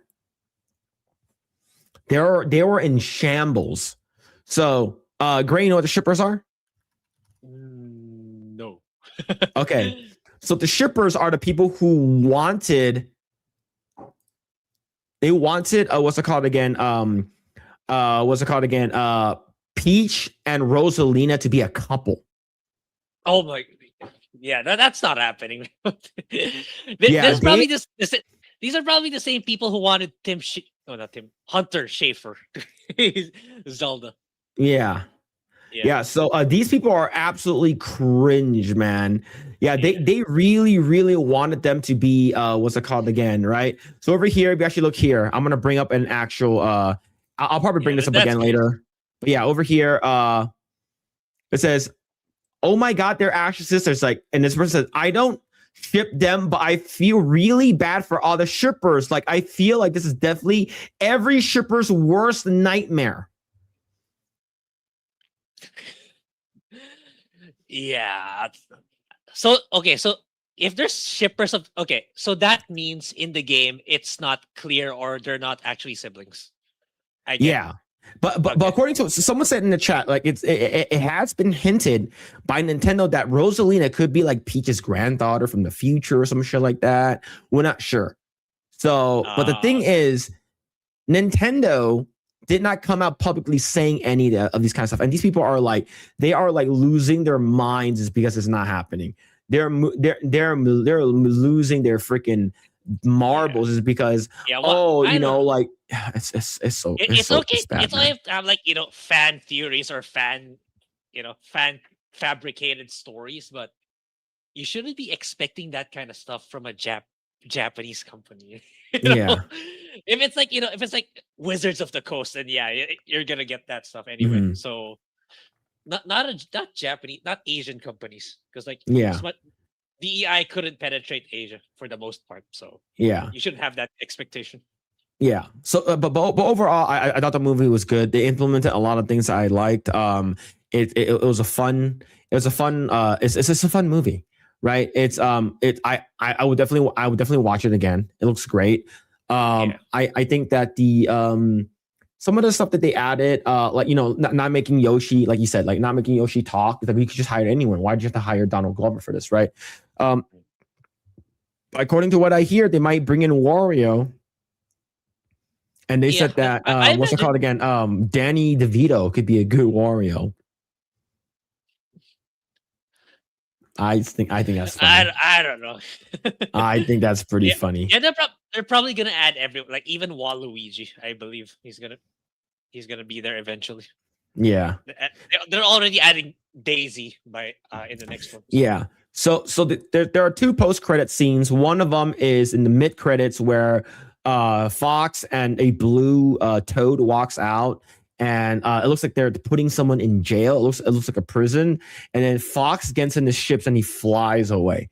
Right, flies away. And the second one, you see that monkey, the little monkey from the one that stole Peach's shit or Mario's shit. I forgot which one it was. And he steals something, and then what's it called again? Someone punches the monkey, and it's Daisy, right? And Daisy is a little bit like her skin's a little bit darker because she's from like the desert area or something like that. But overall, I thought the movie was fun. It's a good time. Kiki, yeah, thank you, Kiki the monkey. The movie is a good time. I think that the movie is a great time. The movie has been doing an amazing in the box office, so I'm looking forward to it. The thing is, what do you expect from Illuminations? You're not going to expect anything. I think overall, you're just going to go in. You're going to have fun, wacky, weird. Mario movie. I think people are just going to have fun with that. Yeah, just like a Mario game, right? If I'm going to buy a Mario game, I'm not going to expect like a deep, philosophical, thought-changing video game. I just need to, stomp on Goombas, finish the level, get mushrooms and stuff, and collect stars, and that's it. I'm not expecting anything else from a Mario game. Yeah, better visuals, good performance, and that's it. Objective complete. Yeah, so but other than that, I give like a 8.5. I think the movie's great. I think that you get more of what people wanted, and definitely Miyamoto did say that they're not going to do what's it called again? Don't expect a Smash Brothers movie anytime soon. It doesn't say don't expect a Smash Brothers movie. It's anytime soon, because they have to build, they have to put in all those characters slowly. Yeah. Then there's gonna be a Smash movie. Yes. But yes. What's it called again? Other than that, that's about it. So you said that. So what you're saying is watch it. I would say watch it. Yeah. I think it's a fun movie.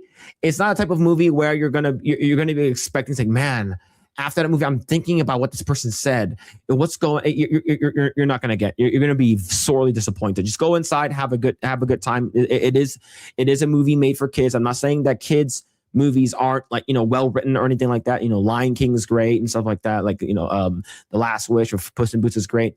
But this type of movie, it's you're gonna expect a Minions movie. Fucking weird shit happening, but with Mario twist, with Mario flavor. So I would say watch it. Good night, everyone. Happy birthday, Phillip. Happy Easter. He has risen. Yo, happy Easter. Thank you, Sissy, for hanging out. We appreciate you. Thank you. How long did the first Avengers movie build up? Like a decade? No. The Avengers movie started in 2007 with Iron Man. Right? And in 2008 was Incredible Hulk. Probably around 6 to 7 years. Because in 2000, I think it's 2011 or 2012 was Avengers, the first Avengers. So I think 2000. When did Avengers come out? I would estimate it between 5 to 7 years. Okay, so world premiere was April 11th of 2000, and Avengers 1 2012 April 11th. So that means that 5 years. It took 5 years for them to do, which is pretty quick if you think about it, right? Yeah. It was pretty quick. Yeah. So yeah, I would think by then we would get a Smash movie by at that time. There's still a lot of characters that they need to bring in, depending on how many characters that they can bring in. In my opinion, I think they're gonna bring in the first wave of Smash Brothers. Yeah. So Kirby, so you need animated links. Yeah, so you're gonna need Kirby. You're gonna need Samus. You're gonna need Captain Falcon. You're gonna need Pokemon to be brought in, at least into the universe. You're gonna need Earthbound. You're gonna need Ness. Yes. Right, but you already brought in Olimar. And what's it called again? And fucking Mr. Game & Watch and Rob, right? We can talk about Rob. So yeah, so you have to bring all of that in. So I would say it's going to happen, but when is that going to happen? Right? It's gonna be crazy. It's gonna be fucking insane, right? But yeah, I honestly was not happy that Daisy was introduced by punching a monkey. To be honest, that post-credit scene like the only way that I can see and defend that post-credit scene is when Luigi's like, "Do you have a sister?" Right? Maybe do you have a sister for me to date? Right? That kind of thing. And we do know that canonically Luigi ends up with Daisy. Yeah, and it's like he kind of inferred with Mario, right? So when you get together with Peach, ask her if she has any other princesses he could get with. So it's like that kind of insinuated already that Daisy was gonna make an appearance. Yeah. So what's it called again? I heard Little Mac was in there too. I didn't see it. I heard he was like chasing his coach in his costume in the street. That's what I saw, but I didn't see it. See, this is the reason why I want to go back and watch it again. What did I miss? And I think this is a good way for kids to go back to, oh my God, like my 9-year-old nephew is gonna fucking love this movie.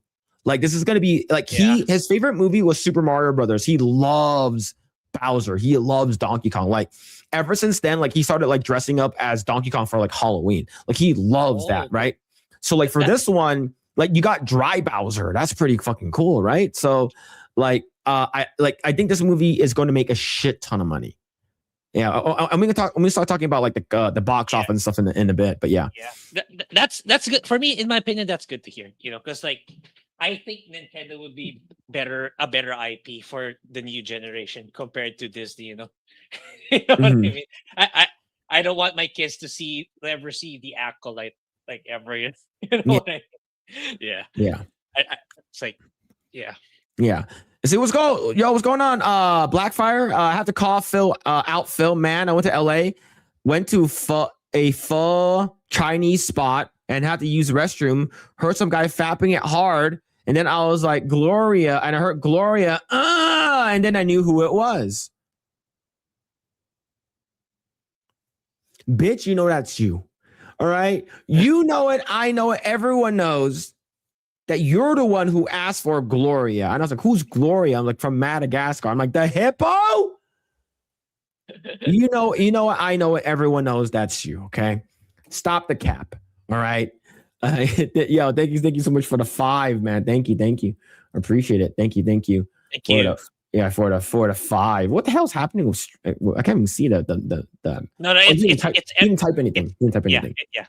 It's empty. Yeah, I see. I was playing Hypnotize all day because of that scene. Yeah, man. How much do you think it'll make? 790 mil or $1 billion? I think it's going to make $1 billion.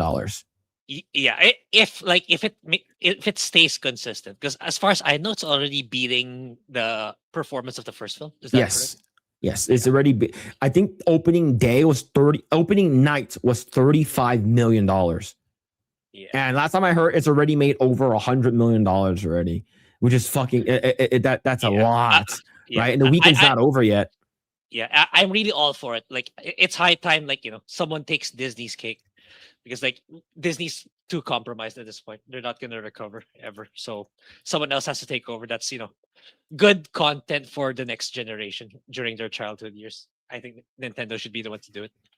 And you know that they're not gonna fall for that DEI shit, because like they're at heart a Japanese company. So BlackRock can try really hard to pour in that money. It's not gonna happen. Yeah. So okay. Yeah. We're done talking about Mario in terms of spoilers. Let's go ahead and talk about it in general as a movie. Okay. So let's go ahead and bring this up here. So the Super Mario Galaxy movie has been doing really well in the box office. The initial impressions came out from Rotten Tomatoes. I like using Rotten Tomatoes as an aggregate for the normies, okay? A lot of normies use Rotten Tomatoes as their aggregate, whether or not they want to watch a movie or not, right? People use IMDb, whatever. People use Critic List, right? But a lot of normies do use Rotten Tomatoes, so we're going to use Rotten Tomatoes as our aggregate here. The initial came out, it was about 50 to 40%, right? Now we settled at 42%.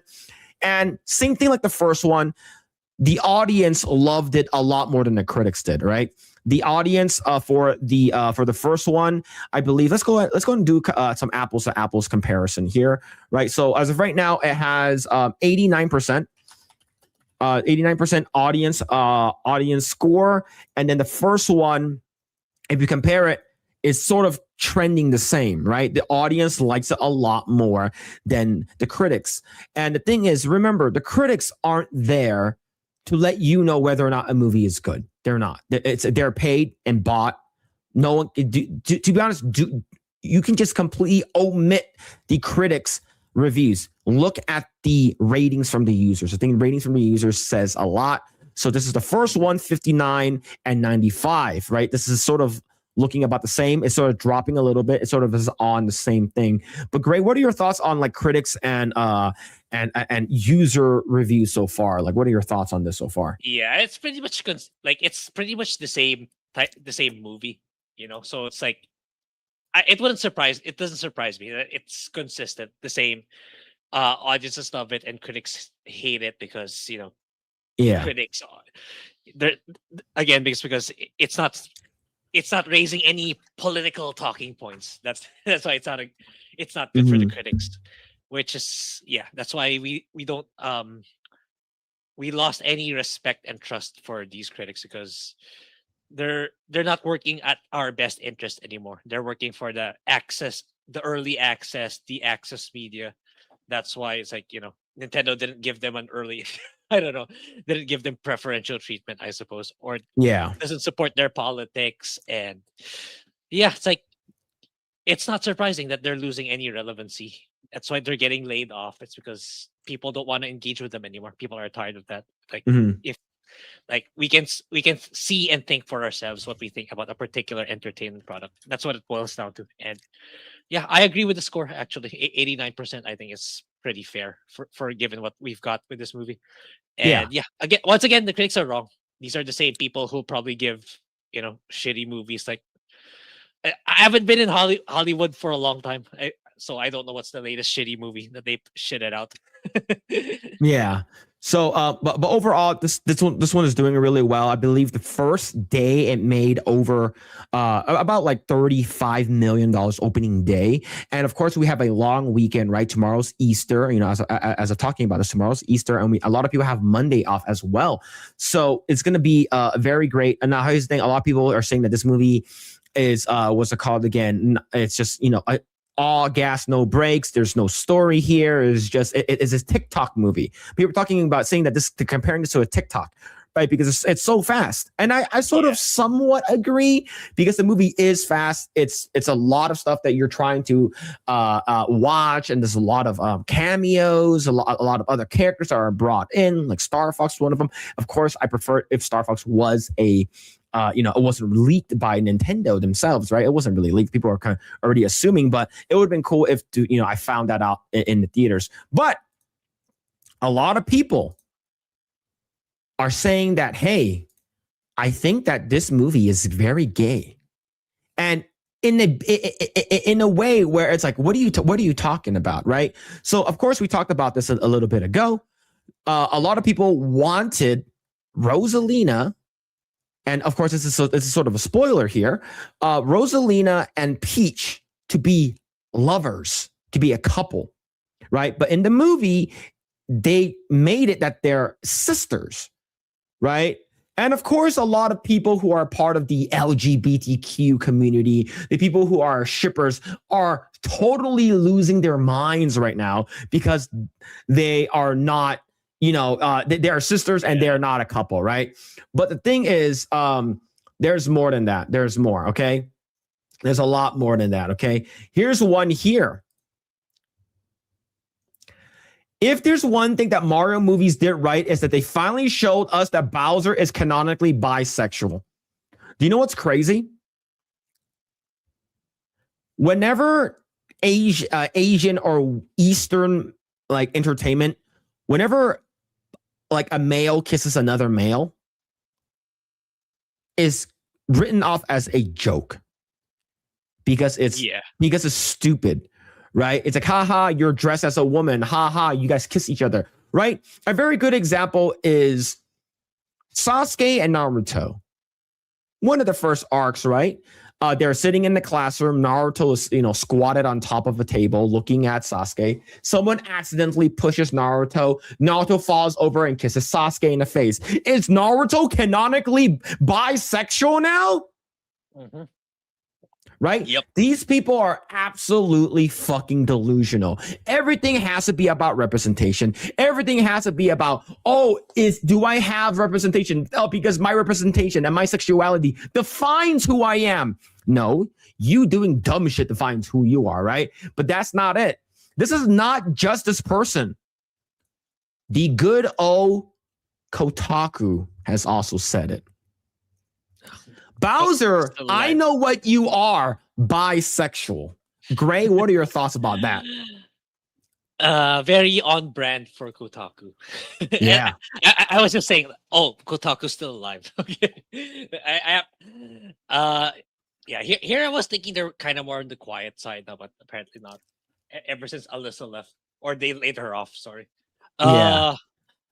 It's like, there was not enough layoffs from these gaming websites, and it's like continuing trying to stir up people, fake rage bait. That's the real rage bait. Yeah, if I had to say on it. Yeah, but here's the thing, though. It's not just this. Another Kotaku. Look, I'm not a furry, but when I see Star Fox McCloud, I get it. These people are disgusting. Yeah. These people are gross. All right. Every time it's like, and remember, these are the same people that are trying to tell you jiggle physics are bad. Right? Look at Madame Savvy's quote right over here. My desire to see jiggle physics are bad. Your desire to fuck animals, good. Exactly. Fucking ridiculous, man. People are absolutely crazy. And do you want to see something? If you scroll down here, I responded. So someone responded to Madame Savvy, and it was since been deleted by the post author. And I said, you're going to get replaced with AI. Guess who wrote this that's now since been deleted? Just guess.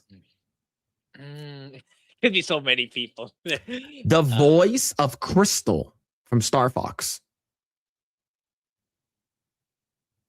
Oh. And they said to Madame Savvy, I believe, said that like, what the hell is wrong with you? Like, it's like just sort of like combating what Madame Savvy said. This person deleted because they were getting a lot of shit. It's like, you are voicing Crystal from the Star Fox game. So I believe it's on the GameCube game. And you are saying that? Absolutely fucking ridiculous, man. But yeah, a lot of people here are absolutely losing their freaking minds, okay? Losing their freaking minds is because of what's it called again? Saying that it's either a bad movie, and then they try to make everything gay and stuff like that. But here's mine. Yep. And as you can tell, it garnered a lot of views.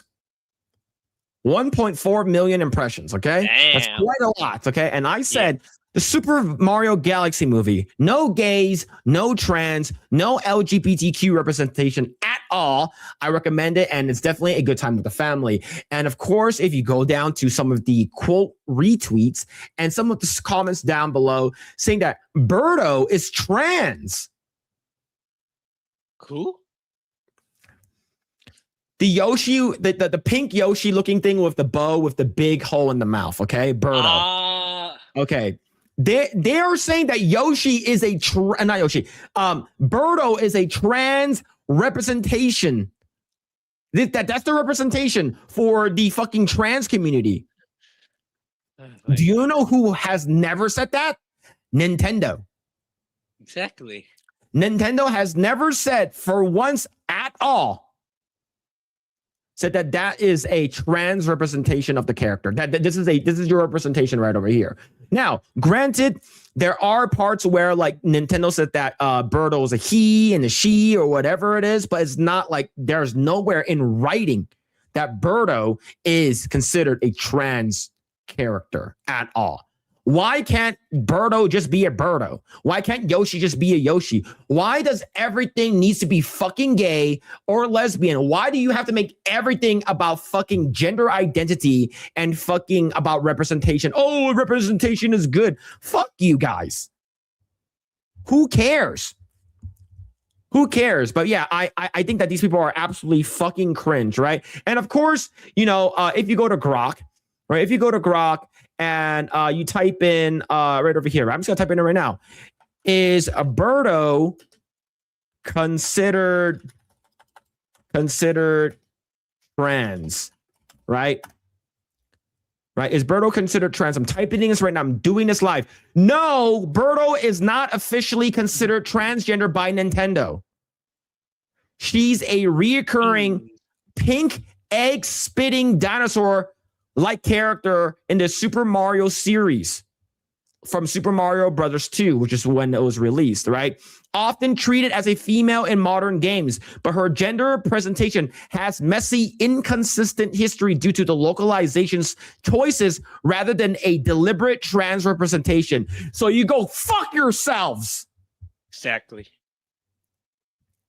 There are no trans characters in the Mario universe. And if you think so, you guys are fucking retarded.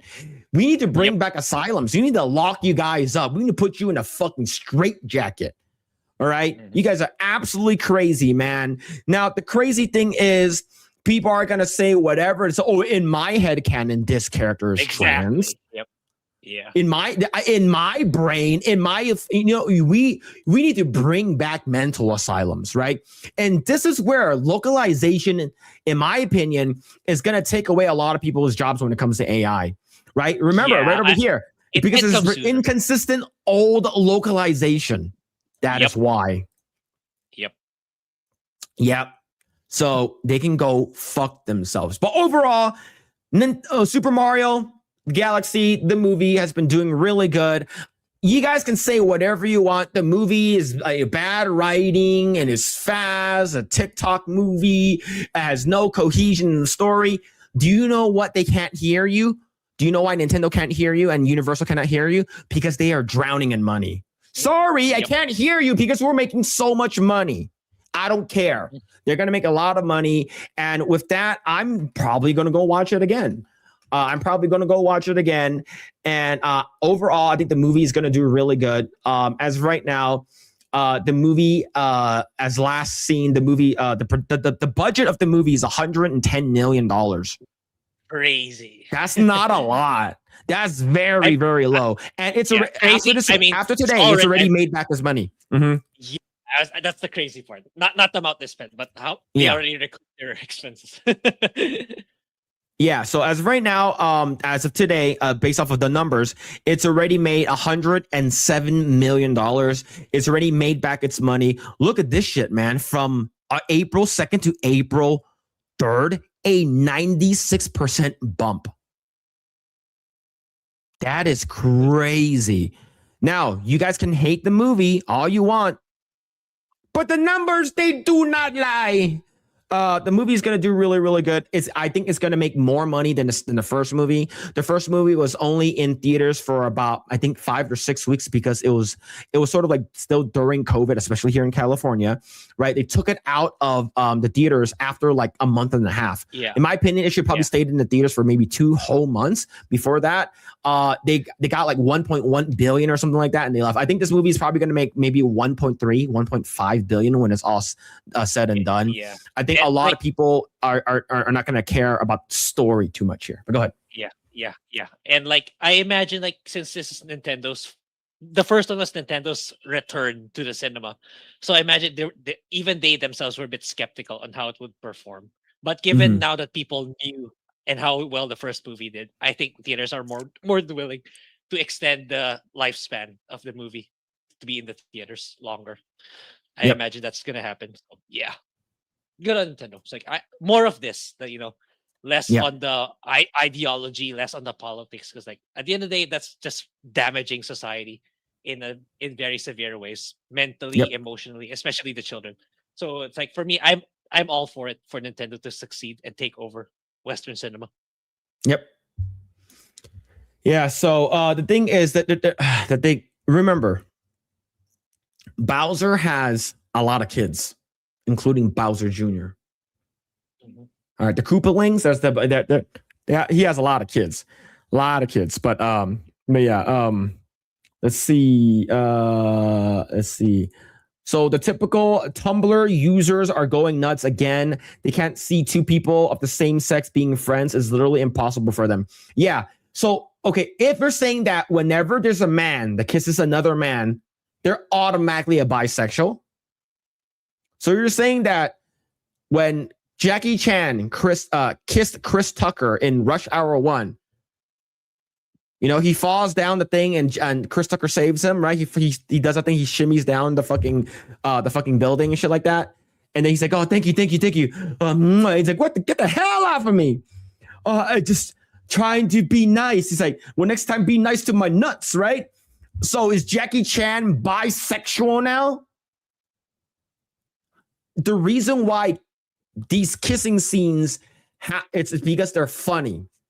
That's it. Because y'all are because being a part of the LGBTQIA is a joke. Exactly. That's the point of the jokes. Like, you're gay. That's the point of it, especially back then. It's like, yeah. Yeah. These people are just awful, man. Fucking awful people, dude. I like nothing, like everything has to be about that. Nothing is normal anymore. Nothing you cannot have like a guy in a TV show. It's like, oh, they're going to be fucking eventually, right? It's like, no, they're just regular people. And that's the reason why, if you guys ever watched Wednesday, season 1, Wednesday's roommate is like very like colorful and stuff like that, sort of flamboyant. And like, even I thought that she's going to be a lesbian with Wednesday. But it never happened. Her and her roommate never kissed, never considered a couple, right? Never had anything like that. And the LGBTQ community said, "You guys queer baited me. I was lied to. You guys lied to me. You baited me." So yeah, it's like these people, they want this kind of stuff. It's because representation matters. Like representation for normal people matters. Do you know what like that's about it for normal people, right? Now, if you're fucking injecting like a specific character into a TV show like Snape, like what's the reason behind it? Nothing. Is because we just needed more black people. Then it's a stupid reason for you to do it. It doesn't make sense, right? Why the fuck would they be lesbos? Is because these people just can't stop. They want this shit to happen. They want this shit to be super uber gay. But yeah, let's see. Birdo, hey, maybe. What's going on, Hassan? Hope you're doing well, Avocado King. That's what's happening. Let's see. Right over here. Hassan, Avocado King, thank you so much for the 2. Thank you. He says happy birthday, Philio. Thank you very much. Thank you. Let's see. The translators were fucking gamers since then. Yeah, they were. I think this kind of stuff has been happening for a long time. And Grae, I'm not sure we talked about it last week, a couple of weeks ago. Did you hear what Larry Fink said? I did see a video about it by Endymion this week. So I'm not sure when it happened, but yeah. It was like last week. So he basically said that the wokeness is done. Woke did not work. It didn't work. We tried it and it failed. I'm basically was paraphrasing here. So Larry Fink, the what's it called again? The guy that forced behavior. The guy who said forced behavior. Yeah, forced behavior. The guy that's in charge of BlackRock, the guy who fucking financially funds like a bunch of the Fortune 500 companies, Disney, Google, YouTube, whatever it is, right? You name it. There's BlackRock has a touch in it, and he's doing this in a financial way, right? He's thinking that woke is going to be the future. They're going to make a lot of money because everyone is woke. Everyone's gay now, right? Obviously, it didn't work. He's like, well, it didn't work. Let's try something else then, right? So yeah, so that's basically in the gist of what he said. What's going on, Rotax Sippy? Hope you're doing well, man. Hope you're doing well. If you guys don't know, we're also live on Rumble, so check us out on Rumble if you guys want to. But yeah. Let's see. In regards to Larry Fink, he can say that, but the damage is done. Yeah, that's true. Very, very true. They don't have to fund it anymore. Those people are here to stay. The only hope is that their numbers dwindle to near zero. Which I think. Yeah, go ahead, Greg. Go ahead. They are kind of losing their influence already, especially when it comes to employment.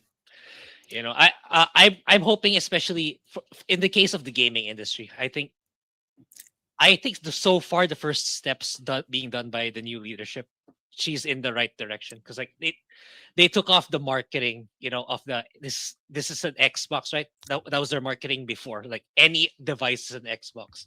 They're taking out that marketing. So that kind of tells me is they're bringing back exclusives to the platform. So and if you want to have good exclusives, you need to have good games. So what's the next step for you to have good games? It's to remove the policy of, because like right now during Phil Spencer's time, like you need to have DEI characters. Like you cannot have attractive females in your games. That's a policy for all Microsoft games. So Mhm. if she wants Xbox to succeed, that's the next step. She should remove that policy. She should. You can make hot characters again. You can make games for the chuds like us, and yeah, I think Xbox will Hell be able yeah. to pivot if she does that. So Hell I yeah. think they're gonna lose their influence over time now that they're not being funded anymore. Yeah. Grae, so are you excited for the Nier Automata, the continuation? Has Square announced something? I the only thing I've seen is like the celebration. Like it's been 10 years, I believe. So I'm not sure if it's officially been announced yet. But I'm pretty sure Square it's Square's pipeline. Have you seen this? This is someone's cosplay. It's pretty cool, huh? Yo, I think it's pretty cool, chat. I think this is pretty dang cool. All right, so this is a cosplayer. So I follow this cosplayer. Nice, yeah. The shoes are nice. Yeah, the shoes are very nice. But yeah. Oh man, let's see. And did Larry Fink force it the woke ship because of Epstein? Oh, I don't know. I'm not sure about because of Epstein or anything like that. Let's see. Miss Brenda, thank you. Say happy birthday, Phil. Thank you. See, very accurate. Is Phil and Grae talking?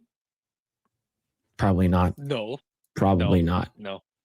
But yeah, there's a lot of stuff that's been happening. I do want to talk about this next thing right over here.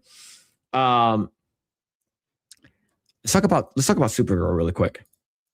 So, do you know the what's it called? Ben? Do you know the stuff that's been happening with Supergirl? No, all I know is like both James Gunn and Millie Alcock are shitting on people, but I don't know the specifics. But I just saw the trailer before we went live. Yeah. I feel like what are your thoughts on the trailer? What are your thoughts? I feel like you just gave away the entire movie. They just gave away the entire movie. Like that's pretty much the entire movie already. It's like, it's like why should I watch it? You already you already showed the entire movie in that latest trailer. And yeah, I don't know. I think James Gunn's like at the point where he doesn't want to get feedback anymore, and he's doubling down on his mistakes. Like we've seen enough crypto in the first Superman film. We don't need any more. And now that he's in the central plot of the Supergirl movie, apparently, and yeah, it's like, it's just like the crypto cinematic universe where it's crypto in every film. That's what it feels like to me. And yeah, it's like, yeah, I don't have high hopes with this Supergirl film. I know I said I like the Superman film more after watching it a second time, but yeah, it's not looking good for this Supergirl iteration. And yeah, I think that's the general consensus too, based on the online discourse. But I don't know what happened I don't know what they said or what's their response to that feedback. I'm pretty sure it's in the typical Hollywood fashion where they're shitting on people again. Yeah. So let's go and break this up. This happened earlier this week. Okay. So this is from Variety. This is Millie Alcock knows that she'll be facing backlash simply existing as a woman in the franchise. We have become very comfortable having this weird ownership of women's bodies. I can't really stop them. I can only be myself. So what are your thoughts on her quotes here, her statement here? Yeah, it's like it's the exact same shit I said last week with regards to Black Snake. It's like you're going into a particular role knowing you're getting some sort of backlash from the online community or people on the internet. Like there's a way for you to be able to spin this in a way that they'll get you to they'll get people to be at your side more, simply because just by saying, "Oh, I know the criticism, but I promise to do my best to be this particular character." For me, that's how you go about it with regards to taking on a controversial role. So people would be more would feel more empathetic or sympathetic to you if you respond that way. But instead, I don't know why they're so hostile all the time, like gaslighting us. Oh, these bigots there's gonna be all these bigots online shitting on me, but that's okay. I'm the privileged one here. I have the money and they're not. It's like, it's not, you're not doing yourself any favors by saying stuff like that or shit like that. You might as well just say, I understand the criticism, but I will do my best to portray the character with the best of my abilities. If you say it that way, you're gonna get more people to to root for you. It's the same thing. It's the exact same thing, and it's the Hollywood echo chamber at work here, where they all respond the exact same way. It's baffling. It really is. Yeah. So of course, like the best thing you can do is actually, like be like Henry Cavill. Like I understand there is a lot of people who love this character, a lot of people who love this franchise, this IP, and the best thing that I can do is hopefully you guys like my portrayal of this character. You guys have every right to be upset if I fall short, but the thing is, I'm going to try to do my best to make sure that that I don't, I don't fail you guys, and hopefully you guys you like my version of it, right? But of course, they try to always spin it this way, and it could be like a PR thing, like maybe their PR or something, or they could have been like baited to ask this question. Hey, what are your thoughts about this and stuff? Like a lot of toxic people online, but yada yada yada, right? But Chris Gore said this is Rachel Zegler energy. In my opinion, it can come off like that, but it's not as bad, right? But what are your thoughts on? What do you think about this? I was gonna say it's the exact. All of them who respond this way are the same. It's all the same, but it's at this point it's a matter of severity. But I agree. It's like it's the same initial response, but not to that extreme level for sure. It's like, you can still salvage this, in my opinion. She can still turn it around. It's like, oh, I've spoken too soon, or I said things that I shouldn't have. She can still do that. It's not like you're in too deep or it's too late, like Rachel Zegler. So that's how I see it. Yeah. Yeah. So as of right now, I think what she's, like she probably the best probably for her not to say anything. But of course, like clockwork, you got some people who are like super simps. Okay. And one of the most cringiest Superman fans on the internet, Angry Joe. Angry Joe. He said, actress responds reasonably. Chris Gore and his buddies have a disingenuous fit. Rachel shat on the source material. Millie says all she can do is the best that she can. Fuck her, right? Did y'all even read it? She didn't even insult you weirdos, and y'all still knee-jerk, and you and Roddick would never be happy unless all females shut up about it. In my opinion, they could just be like, I hope you guys like it. That's it. Yeah. Right? Yep.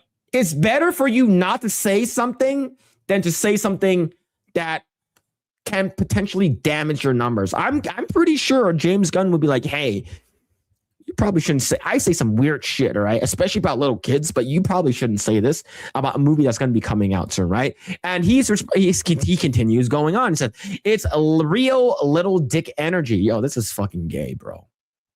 Yeah. Pride Month. You're still a couple of months early from Pride Month. Why do you have to bring in little dicks? All right. I think my dick is adequate as an Asian person. Y'all already are proving her right. Desperate for the next Brie Larson video generator. By the way, Nerdrotic, Michael Keaton, who you mentioned, did the same. He dealt with and commented about his body too. Audience expectations of his body not being muscular enough, hate mail he dealt with, etc. But he's a dude, so y'all didn't knee jerk and warn him and to shut the fuck up. Plus, the internet wasn't a cultural war shit fest back then. What the fuck is he talking about? Yeah, Gary. I'm pretty sure Gary was in prison during this time. If I'm not mistaken, I think Gary was in prison either during Michael Keaton or maybe it could have been the Batman Returns. But I'm pretty sure like he was in prison during this time. And he's gonna, if you're gonna bring up something that old, you're gonna need to show, receipts about that, like not just you remembering what he said in the past. Yeah, and the thing is, this is like way before. This is before the internet. The fuck are you talking about, bro? Yeah, see, this character in comics is literally everything y'all asked for. The opposite of a Mary Sue. Someone who actually earns it, and here you are, ready to treat it all the same. It's fucking boring, guys. I get it's what your audience expects, but some integrity and surprise us for once. Yeah, so, of course, Dan Bass. This is yep, that's basically it, right? Of course, Adriana Curry, if you don't know who she is, she used to be a part of the America's Top Model, right? She's part of the whole thing. You said white knight energy. Gore is right. Actors and actresses need to think hard before they spew progressive talking points. It's off-putting to more than half of the country who is sick and tired of being lectured and hearing madness. Smile and go on and prove your worth. Just like Jackie Earl Haley did as Rorschach when everyone hiked a brow as casting. Same thing. When I first saw Heath Ledger as the Joker, I'm like, oh no, he doesn't look. Oh no, this is not good. This is you cast Heath Ledger, the guy from fucking Knight's Tale, the guy from 10 Things I Hate About You as the Joker. Ain't no way it's gonna be good. And then the trailer dropped. I'm like, oh, all right. Maybe I may be too harsh on this. And then when the movie came out, I'm like, man, I was wrong. Like, yeah. Man, this is so good. Holy shit, right? Yep. And of course, a lot of people are roasting him in the comments, and rightfully so, right? A lot of people basically roasting him. But yeah, overall, but here's the thing though. Just the Mary Sue came out with this, right? Yeah, He's saying gamers prove Millie Alcock's point by getting angry that a woman called out sexists. Now, go ahead, I tried looking for the article. I couldn't find it. Hey, it did come out on April 1st. Yep. It did come out on April 1st, so it could be fake. But here's the thing.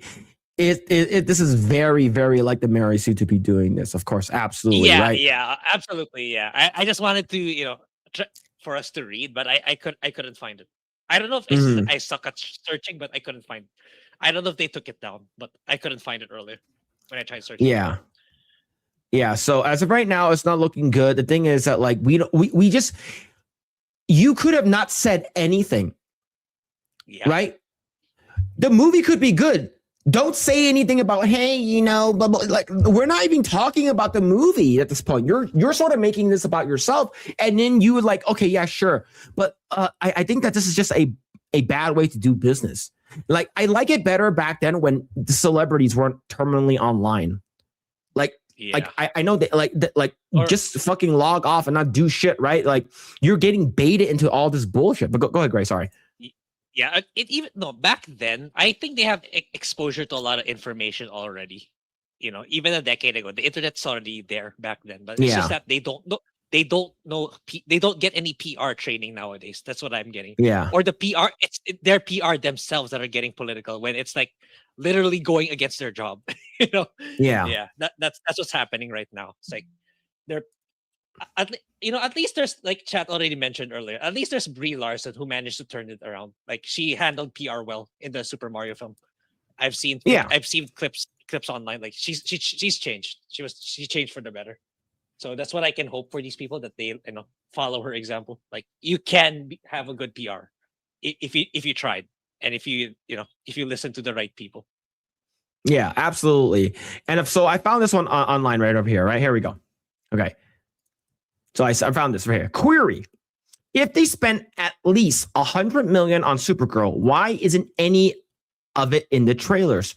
1, poorly lit cinematography. 2, no big names highlighted. 3, no set pieces that sell a blockbuster. Yeah, the movie does not look good, just letting you know. And I think that this movie is going to fail. I think it's going to fail at the box office. I think what they're trying to do is preemptively saying that this movie is not going to cost that much, only $100 million or whatever bullshit, right? So just get ahead of it to make sure when it does fail, they're like, oh, it actually didn't fail. Actually succeeded, right? So one major thing is them saying that this movie is not going to cost that much, but I think that this is the same thing that what they said with Superman. And Superman barely, crawled past $600 million at the box office. It's considered a fail, even by the person that was what's it called again? That was doing the whole money thing with Netflix, right? Netflix and with the whole Warner Brothers acquisition, they said that it was a failure. So this movie is not going to get past. I think it'll be lucky to hit $400 million. I think it's probably going to hit like 430. Yeah. Maybe. Yeah, I think right? that's fair. I think that's fair. Yeah. So and the thing is that like this trailer, it's absolutely number 3. There's no ooh and ah moments. At least the David Cornsweet version of Superman, the part where he saves that girl like really fast, like that's a cool scene, right? Yeah. Right. So the number 4 trailer can't decide if it's gritty, campy, or PG-13. It's basically Guardians of the Galaxy 1. Yeah. Right. She's wearing a trench coat. You're getting fucking 60s, 70s, 80s music and shit like that. Right. CGI looks awful. Music cues are forgettable. Current day garbage, not pulse pounding themes. Action seems a chaotic afterthought, not choreographed spectacle. Costume designs hide the hero instead of making her beautiful. Trauma level acting and dialogue. The trailer marketing feels like a bullying you into seeing something instead of inspiring you. Assessment. This is a movie that doesn't want to doesn't even want to succeed and never intended to. And honestly, I'd be surprised if Warner Brothers spent even 20 million on this slop. And then, of course, you have this super slut. Yeah. In my opinion, this movie is not going to do well. I think Millie Alcock is very pretty. I think that she is a very good cast for Supergirl, Kara Zor-El. I think that she plays a good, she can play a good one. However, the movie and the writing itself doesn't look good, right? The trailer could be complete dog shit, and the movie was like, man, the trailer didn't do it justice. This is actually really good, right? And I always would love to be proven wrong, but whenever we see a movie and a trailer, like, man, this looks sort of bad. Yeah, like most of the time, like we are correct. Now, what's the called? One Piece live action season 1. I was wrong. It just looks campy and hokey. Yep. Campy and hokey. I was proven wrong. I will respect that. Hey, I will come out and say, hey, yeah, I was incorrect, right? Same thing with what's it called again? Minecraft movie. Minecraft movie was dog shit, and it still is dog shit from what I've heard. But the movie was not made for me. It was made for Minecraft fans, and it made a lot of money in the theaters, right? And it went viral. Now, is this going to do that? Grae, do you think this is going to have that? Do you think this is going to be like James Gunn's fucking fucking bread and butter? This is going to be it, right? Nah. If Superman couldn't pull it off, Supergirl won't. It's like, yeah. Whenever you think about DC, it's Superman. You think about Superman. You don't think about Supergirl. Yeah. Only the hardcore fan base thinks Supergirl. Yeah. Like if Superman couldn't even get barely scratched 600 million, what do you think that you're going to get past 500 million, 400 million, even that, right? So that's the reason why they're coming out and saying this movie's costing like 100, 110, 115 million dollars to make. But the thing is, it's not good. It's not good. I think that I think it's going to suck. And I don't think this is going to have that that staying power where it's like, oh my god, this movie's coming out in a couple months, right? 26. No one's going to care about this movie. Yeah, now, I didn't realize it's not directed by James Gunn though. He's just overseeing it. It's not directed by him, but it feels like a James Gunn movie. Yeah, it's still under him though. It's not like if there's something he doesn't like in the process, right? It's not like he's gonna approve it. So I still consider it to be under him. So it's his DCU. At least that's what I think. I don't know if I'm wrong about that, but that's what I feel. And it does. After seeing that trailer, the latest one, it's like, yeah, this 100% feels like a James Gunn movie. So yeah, it's not good. I didn't like the trailer. I didn't. It's like, it's like you're gonna make half of it or more about crypto again. That's already Superman, the first one. We don't need more crypto. It's okay to love your dog, but it shouldn't be the center point of your DCU. Yeah, that's what I'm saying. Yeah. Yeah, I think she's just playing the victim now and stuff like that, and I don't think it's going to be good. I think overall the movie's probably not. It's not going to make back any of its money. I don't think the movie is going to cost. It's going to be. I would say the movie's probably going to cost $200 million to make. because here's the thing: Jason Momoa is not going to. He's not a cheap actor to hire to play as Lobo, As Lobo, right? And your CGI is not going to be better, right? But it's probably going to be it's probably equal. But as of right now, it just doesn't look good, man. It just doesn't. But overall, I hope that the movie is good, though, because I love to be proven wrong, and that rarely ever happens. Yeah, for Hollywood stuff, it rarely happens. For Eastern stuff, it happens all the time. It's like, yeah, it's really good. Yeah, it's really good. Yeah. For just Yeah. Let's see. Let's going to read this here. Does Grae prefer blacks or whites, or is he somewhere in the middle? Black or white, what? I have to be careful. I have to be careful with that question. You know. Probably. Well, here's the thing. His name is Grae, so probably I like probably Grae. Little mix of everything. Yeah. Let's see. I think we got a raid, but it's Did we get a great? I didn't see it, but if it's a King Alucard raid, thank you King Alucard for the raid, dude. Thank you, appreciate it. Thank you. Hope you had a great stream. We're not getting the notification nowadays for raids. I don't know why, but thank you for the raid. I didn't see anything. Let's see. All right, let's go back. Let's see. I don't have high hopes for the Supergirl movie. No, me neither. Like I said, she looks the part. She looks great. Like I think Millie Alcock is awesome, right? But a lot of people say she has Millie Alcock no balls, right? So I don't know, man. See, I'm from the local BBS days. There it is. So yeah, super slut. Yeah, that's true. That is true. She looks like Adam Warlock in the MCU, bro. I saw a meme. Let me show you that meme that I found. Now that you said it, there's a meme about. I found a meme when you said she looks like Adam Warlock from the MCU. Let me see if I can find it. All I'm getting is a bunch of like photos from her from like House of the Dragon when she's having sex. Let me see if I can find it. Damn, where'd it go? I just saw it literally like a couple minutes ago. I even forgot that Adam Warlock made it to the MCU films. I forgot that he was in Guardians 3 until now. Yeah, Adam Warlock was such a quintessential important character for Infinity War, and they fucking wasted him. Yeah, they did. They fucking wasted him, man. It's like it sucks too. It's because Adam Warlock is like he's the reason why the Marvel heroes won against Thanos. And they fucking added him in way too late, and they put him in Guardians of the Galaxy, which is sort of useless in Guardians of the Galaxy, right? He ends up saving Peter Quill when he fucking sacrificed himself, right? Mm-hmm. Dude, where is it? It's just a bunch of her like. If you're gonna show me a nude photo of her, at least show me a nude photo of her. But it's just her. It's like. They just goon baiting me. I'm getting upset. Let me see if I can find it. I literally just saw it like 5 minutes ago. I can't find it. I'm mad. No.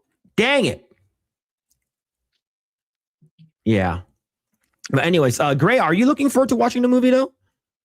Nah. Do you want to watch it? Do you want to review it? To be honest, I don't care. Yeah, I mean, the only thing that I wanted to watch is was the Super Mario movie. That's the only thing that I actually wanted to watch and review. Yeah, I actually don't care about it. Yeah, the good stuff, right? I'm so tuned out with woke Hollywood already. It's like that's the reason why I haven't. I'm not on tune with what's going on anymore. It's like I actually kind of rely on you for that. I'm more looking into what's going on in video games. I'm more focused on video games nowadays. It's like it's the same thing. They're not learning. It's the same shit again and again and again. It gets so tiresome at some point. Yeah, it's not. In my opinion, it's not good. I think the fact that there's not a lot of things I'm excited for coming out from Hollywood. I think everything is sort of boring and sort of like predictable. There's nothing that I think that's the reason why people are looking forward to Dune. I think people are like, I probably should watch Dune, I think that's the reason why people are looking forward to it. I though. should Go ahead. finish. I should finish that one. I always somehow end up not finishing it, but I should finish Dune. And yeah, it's like even Pluribus. Did you finish Pluribus? People are saying it's I not don't- that good. I don't. I heard Pluribus was mid, so I never watched it. Yeah, Like I know it's yeah, Vince same. Gilligan, but like I'm just like, I think Vince, like, he fell victim to his success in Breaking Bad and Better Call Saul. So it's like, mhm. you know, he pulled down on things that he shouldn't, apparently, as per people who watched it. Like, it's too slow, it's too, stuff like that. It's too extremely slow paced because, like, he's so focused on that. Apparently, he's too focused on how he did the cinematography on Breaking Bad. He doubled down on that, stuff like that. But anyway, not looking. There's literally no movie in my mind that I'm eager to watch or TV show. What about movies? Are you looking forward to watching Doomsday or Spider-Man: Brand New Day? I still gotta watch Brand New Day, or No Way Home. I still gotta watch No Way Home. No Way Home is good. You But- should watch it. Yeah, I think I should, like, I'm more inclined to just watch it as it's closer. What's Brand New Day coming out? Sorry, I forgot. Sometimes in June. Let's see. I think June. Spider-Man. Oh, already. It's like, I'm so out of touch when it comes to. Is it June or July? July 31st. July 31st. Okay, I still Yeah, have so- time. I still have time. I think I still pretty much remembered what happened in, like, Homecoming and Far From Home. I think I'll just watch straight to No Way Home. I think it'll be fine. Yeah, I'll watch it as it gets closer. I'll watch No Way Home as it's closer to Brand New Day. Yeah. Yeah, I think when it comes down to it, now do you think that Brand New Day will make more money? It's going to be the highest grossing. Then No Way Home. No, it's of this year. It's going to be like it's going to make the most money for this year. If they play their cards right, what's the plot of Brand New Day though? Oh yeah, everyone forgot him. Everyone forgot about him. Yeah, so Okay. that's basically what happened at the end of what's it called again? No Way Home. No Way Home is what's it called? Basically everyone forgot him. Yeah, I think it has a shot. I mean, they did at least they did Tom Holland right. They did. Like, you can argue that it's not like, you like Tobey Maguire better. That's fine. But overall, like, in terms of, like, Tom Holland standalone, I think they did it right. No woke shit. Just, a well-written Spider-Man movie. Mhm. So that's what's, at the end of the day, that's what's important. Yeah, I think it'll be one of the better ones for this year for sure. Now, do you think Brand New Day is going to make more money than Doomsday? No, I don't think so. Simply because, like, but wait, in terms of, like, a gross perspective, no. But in terms of, like, will they get their money back and then profit? Yes, I think so. Okay. Yeah, I think so. Yeah. Okay. Yeah. Like for me, I probably should watch Dune because everyone's saying that Dune's gonna be really good, and I heard that Disney might try to move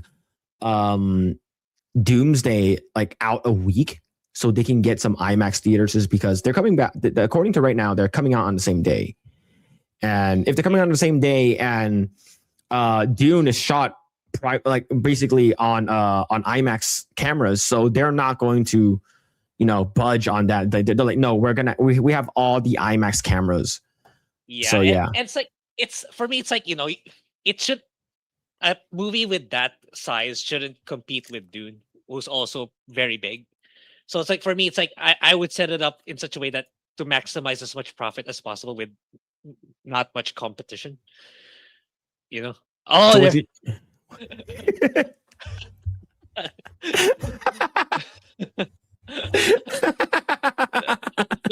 the lower left one is really good. This one here, this one is great. The lower This left one one is really good. that one is great, man. That was great. Holy shit, man. That's so good. See, I was too busy these old days to pull out the fun stuff. Yeah, I watched Super Mario Galaxy movie. I don't like spoiling movies. I want people to form their own opinions. Yeah. But yeah, it's just I think overall the movie is good. For me- But I understand why people don't like it.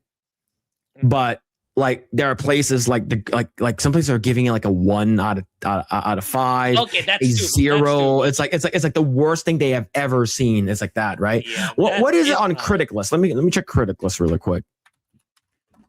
Check critic list. Critic list. Let's go to Super Mario Galaxy. Okay, Yeah, Super it's Mario like- Galaxy right now currently it has a 75% audience score. So that's currently what it has. I think that's a good balance of people who has, you know, who strongly didn't like a lot of it versus the people who really liked it. Yeah. I think that's an accurate metric for the aggregate consensus. Yeah. Yeah. So like in my opinion, you know, if you don't like it, that's fine, right? Like but like some people who are like, this is like a dog shit movie. Like Tater said that this movie is like fucking awful. Like he wasted his time watching this movie. He said I could have been masturbating to midget porn, Well, but instead I have to watch this, right? On the bright, I'm sure Kata made a standalone video or videos about this. So yeah, you got your money. You made money, dude. So it's not a waste of money. You made money. So according to Krista, she said that she was listening to a guy that made 2 posts on X, and which one got more traction? One of them was praising the Super Mario Galaxy movie, and one of them was hating the Super Mario Galaxy movie. So an A/B testing. Yeah. The one that got more traction and more likes is the negative one. Yeah, there's a discussion, like, even I'm not sure. I don't think you follow Kino Casino, but one of the hosts there did mention like people like lean more towards the negative content more than the positive one. Yes. And take a look at my Crimson Desert segment. Okay? It's one of those that got better traction compared to the others. So I am inclined to believe that's true. That people like you'll get like, you know, you can say, oh, this is rage bait content. You're just baiting people. But at the end of the day, that's what people like. It's the same thing with drama. Oh, this is such cheap drama content. But you know, people like it. That's the thing. You can shit talk about stuff that you say that you don't like, but you engage with it anyway. It's this weird phenomenon on the internet. Yeah. Yeah. So yeah, it's just fucking crazy, man. But let's see. All right. Let's go ahead and talk about this right over here. So you brought this up right over here. Let's see. This is from Eurogamer. Takes 2 lays off AI team. Yeah, that's pretty interesting. Disappointing that that my time with T2 that of my team has come to an end. So what are your thoughts about this? Like especially this day and age with AI being everywhere, right? Yeah, I think that we're approaching the point that a lot of these companies and major investors, these angel investors, these venture capitalists are starting to realize that AI is the future. I agree with that. Like there's like, you know, I talked about this last week that it's helping a lot in my workflow. Like, you know, I get to do things a lot faster and a lot more efficiently with all the AI tools now available. It's useful for sure, 100%, but it's not going to explode the way that they think they will. It'll get better, sure, over time. It'll keep refining, keep getting better, but its overall impact in society, I think it's already there. It's not going to go exponentially much higher than what it is now.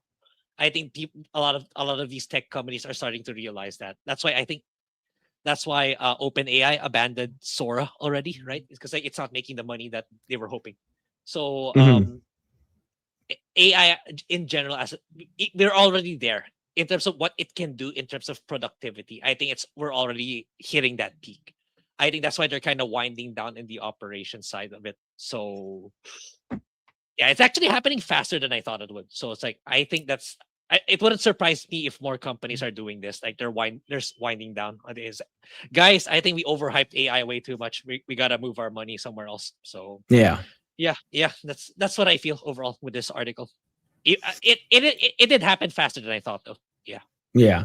Like we do know that AI is what's it called again? Here to stay. But in terms of like the I do agree with you. I think that the fact that we even have like government entities like pushing in a bunch of money into these AI stuff, like Open AI, and like a bunch of other AIs and stuff, like they think that okay, AI is gonna fucking take over the world and all that kind of shit. Now here's the thing: I've seen my fair share of a lot of very, very good AI stuff coming out recently, right? So even some of this stuff, like I have to consider, I have to double take or even ask myself or do some research: is this real?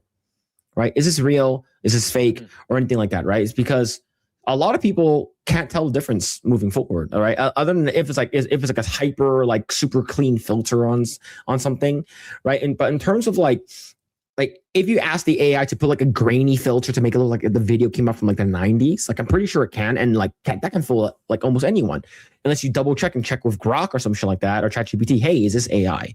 Right? But yeah, they let go a bunch of people. Right, Take-Two Interactive parent company, GTA developers Rockstar Games reported laid off its AI team, including the head of its AI. So, but let's see, we've been developing cutting-edge technology to support the game development for 7 years. These folks know how to match innovation and novel problem-solving approaches with strong product design and chops to create systems that empower people throughout the development workflow. So before leading Take-Two's AI efforts, Dickin ended a decade-long tenure at Zynga. Oh, I know people from Zynga, and a senior director of applied AI. He has now established a Ludic, terrible name, AI to a consulting service around the best practice use of AI technologies for games adjacent verticals. So yeah, in my opinion, it sort of reminds me of when people overhired during COVID. Yeah. The overhired during COVID. We think that we're going to need a bunch of people because a lot of people are staying at home playing games now. So we're going to hire a bunch of people and then end up letting them go. So go ahead, Grae. Yep. I was going to say, it's like right now, it's like, I think in the near future, there's going to be more of this. But this time, it's like we overhired our AI team. Yeah. So yeah. That's what's happening here. But I'm surprised that it's happening this soon. And at a time where they're about to launch their GTA 6. Maybe it's just Zelda, I don't want these additional people getting a share of the GTA profits. maybe that's really his goal here. But yeah. But anyway, it is what it is. So yeah. It's like, and anyway, it's like maybe he's trying to shape. A part of me also thinks like he's trying to mitigate the backlash when GTA 6 releases. Like, people are gonna go hunting the game looking for, oh look, this painting is AI generated and shit like that. Maybe he's trying to avoid that too. So yeah. So it is what it is. Yeah. But hey, people are saying that this is AI. I think this is real. I need you to hold this for me. For you, I'll hold anything. Be very careful with it. Relax. It's a pencil. It's not like it's going to kill someone. So yeah, people are saying that this is AI. So I think that this looks very real to me. Yeah, look at the door. The first scene, there's reflection, so it's real. Yeah, look how good this is, right? Yeah. See, the thing is that like a lot of people are saying that, oh, no girls like in real life actually look like this and stuff like that. But I definitely beg to differ. I've seen a lot of girls on the hub that looks like this. But yeah, overall, I think that AI is here to stay. Just how well it's going to be utilized, how well it's going to be used in the future. We'll see where that's going to take us or lead us. Yeah, got milk. Yep, that's true, brother. True.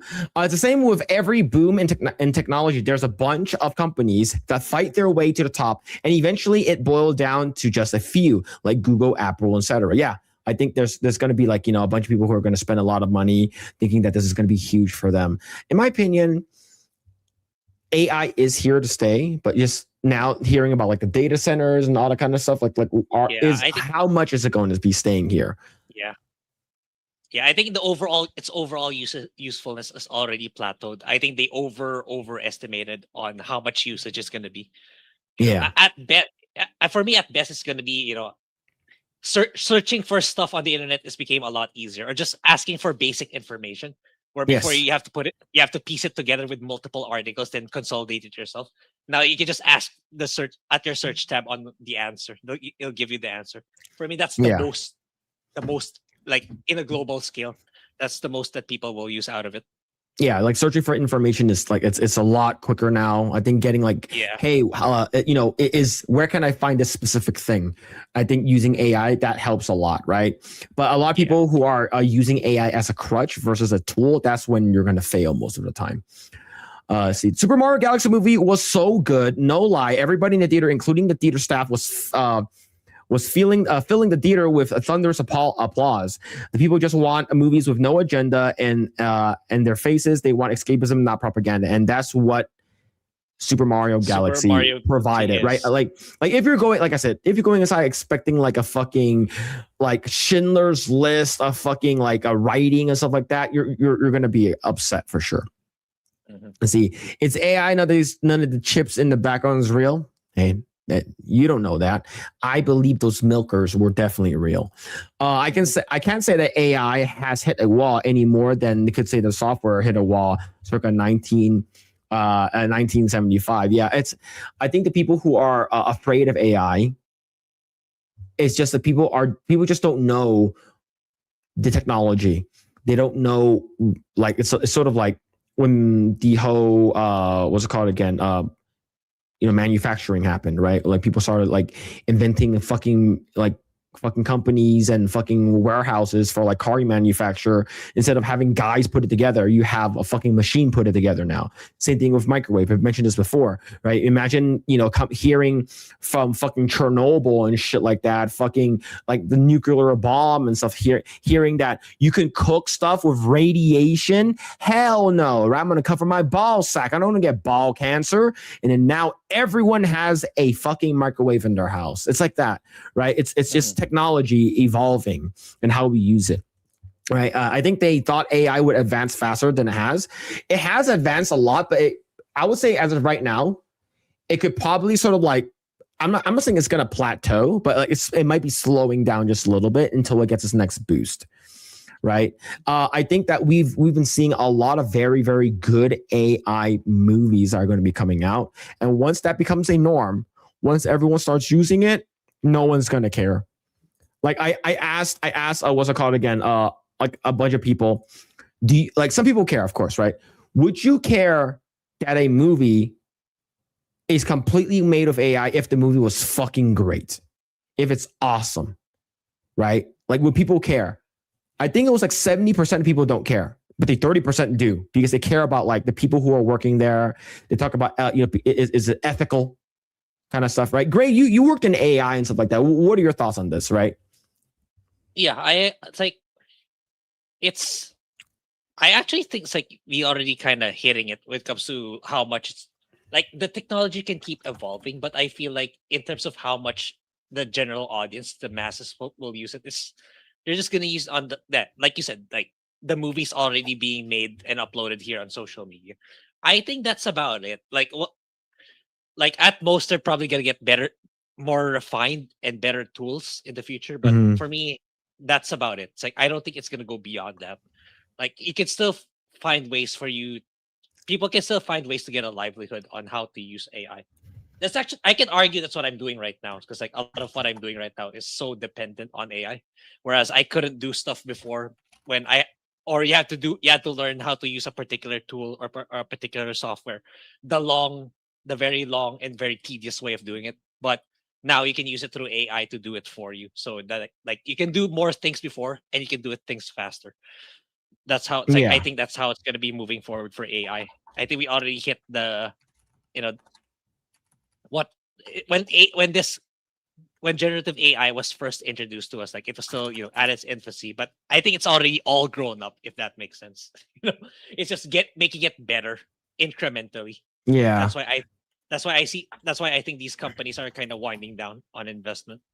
Yeah, I'm trying to look for a thing that I saw earlier. I'm pretty sure some of you guys have already seen it, but there is an AI video that I'm trying to look for, and I think it was even like Elon Musk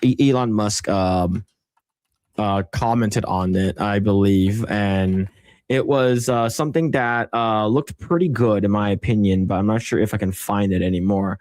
But it's a space movie. It's a space movie. Speaking of space movie, Grae, have you seen Project Hail Mary? No. I heard it's been getting like really, really good reviews. People are really, really liking it. I've heard of it, but I don't even know what's it about. So it's about a guy trapped in space. That's all I know. But like my brother's saying like it's like so fucking good, and it's like, oh, you got to watch it in the biggest screen possible and stuff. But I don't know, man. I was like, a guy in space, Interstellar. You mean Interstellar? It's like, no, it's completely different from Interstellar. But the cool thing is that what's it called again? Critical Drinker had the guy that wrote the book like on his stream. Oh, okay. And according to what I heard, I think it's the guy that wrote the book, if I'm not mistaken. He's actually like insanely based, and he doesn't like woke stuff, which is a good thing. But yeah, but overall, I think that AI is going to be the future. But it's just how much in the future, like what are we talking about, right? I want AI to completely replace localizers. Yes. I think that would be, and even some of the woke writers in Hollywood would be really, really good for them to replace. I think localization has been awful for a lot of things that's been coming out, and but yeah, man, it's pretty crazy. It's pretty crazy. All right, I can't find it right now. I'll look for it in a bit. All right, so let's see. All right, over here, just some Smash JT breaking. Wild Light Entertainment, the now disbanded studio behind the failed Highguard live service game, is being accused of not honoring contracts and paying vendors for connected production companies via replies on LinkedIn. Wow. So this person said, Wild Light Entertainment have left a bunch of unpaid vendors in their wake following the unsuccessful launch of the game, including my production company, all to whom signed up to this project in good faith and under the impression you had the funding to honor the financial commitments you made. Wondering if Dusty Welch and Chad Grainer are going to pay us. We have essentially paid for your press launch event, and no one from the company has been responding since the day of launch.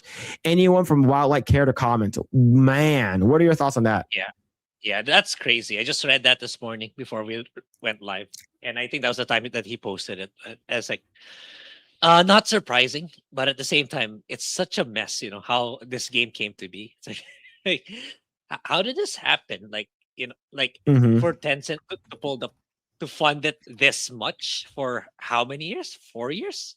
4 or 5 years, and then to just pull the plug like that after like less than 2 months. Yeah, I'm actually kind of one. I've been like, even like when people weren't paying it, like I'm looking at the Steam charts right now. There's still 5 people playing it. So it's like, are there servers still on? Like, is there still hope that they're trying to rebuild the game or something like that? Like for me, it should have been 0 by now, right? It should have been 0 right now. People playing on Steam. But there's someone in the team is still playing it or is play testing it for some reason, which is, for me, that's odd. Like, it's pretty weird. So yeah, it's like such a shit show for this game. And yeah, I feel like whoever's Sarah Ramirez, like, yeah, I hope that your company's still doing fine or is still operating and wasn't too crippled by this for you to stop operating. That's my worry. That's my worry. Like, you know, they bet all the company resources on Wildlight and then they couldn't pay it back. That's really shit if it does. But yeah, goes to show again, like I said last week, you know, people are done with these live service games. Like even Fortnite is kind of faltering already.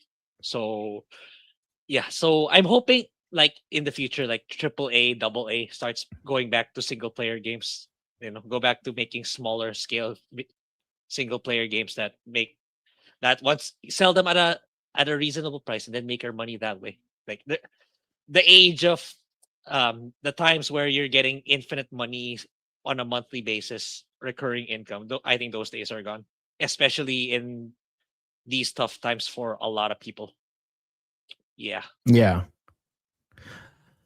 Man, that I think that's just hilarious though. I think more game companies deserve to lose their money. I think more video games companies and development companies should not make games anymore ever again. Now, however, if you guys can learn from your fucking failures and stuff like that, I think do people, should people have a second chance of doing it? Like most of the artists or the programmers or the UI people have nothing to do with the game's failures, right? It's the leadership people, the people who are in charge that are sort of ruining everything. But I think this is absolutely pretty wild. And I wonder if this person has ever gotten any reply from this right now. Granted, I'm not sure how big LinkedIn people use LinkedIn in terms of sort of like getting stuff across like this, but I do see people using LinkedIn more like a social media networking thing now. Now, I remember there's a girl that was in Disney that she say, "Hey, give it up for so and so. She just got hired here," and it's her, but she has like massive titties in that photo, like they're fucking huge. Right? The first comment was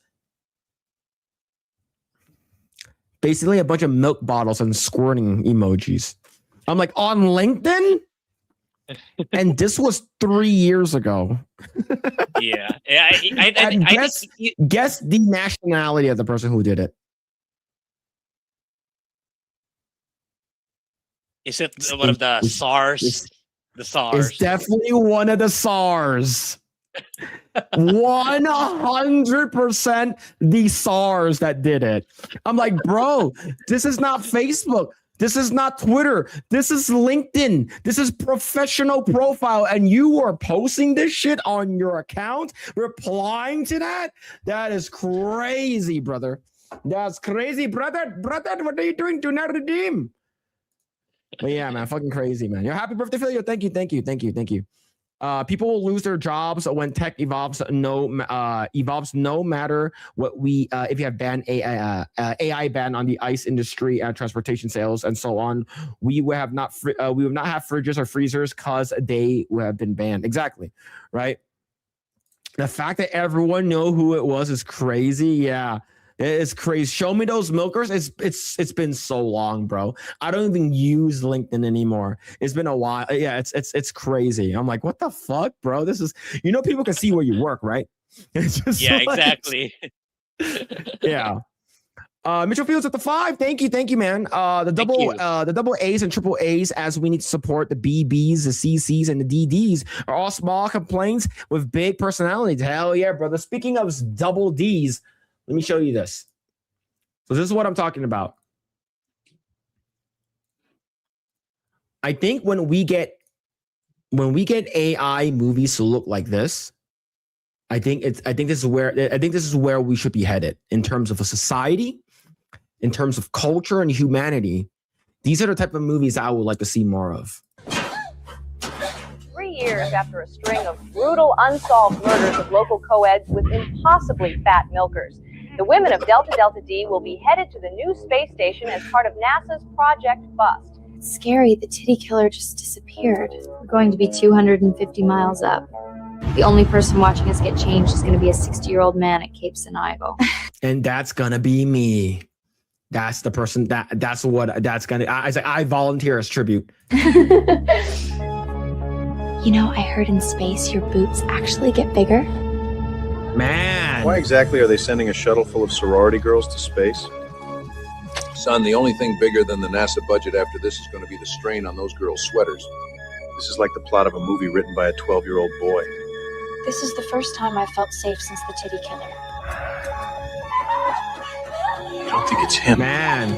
Do you? Well, this movie looks. Grae, what are your thoughts about this movie so far? Yeah, I wish it was a real movie. So yep. We'll be going to IMAX for that.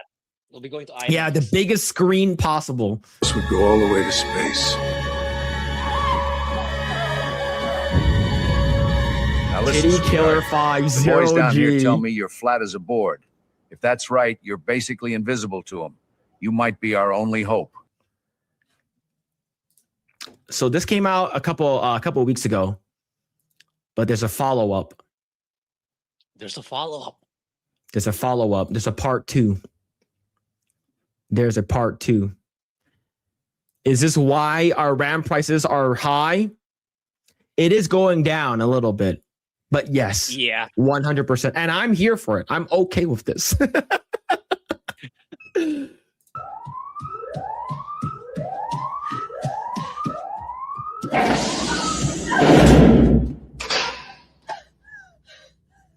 Yeah, look at that.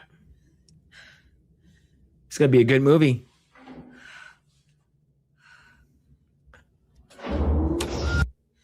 Oh. Damn. Titty Killer 6?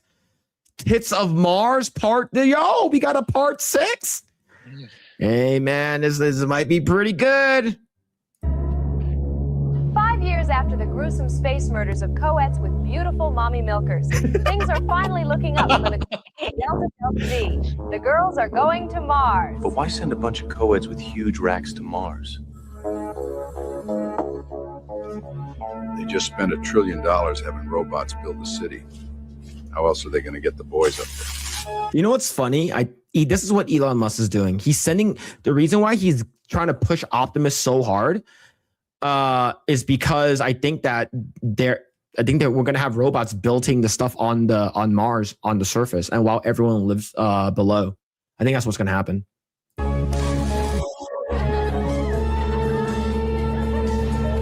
If there was a titty killer, why would he be on Mars? That doesn't make any sense. I think we're safe. Oh. We lost contact with Hab 4. The one with the pillow fight? They all have pillow fights.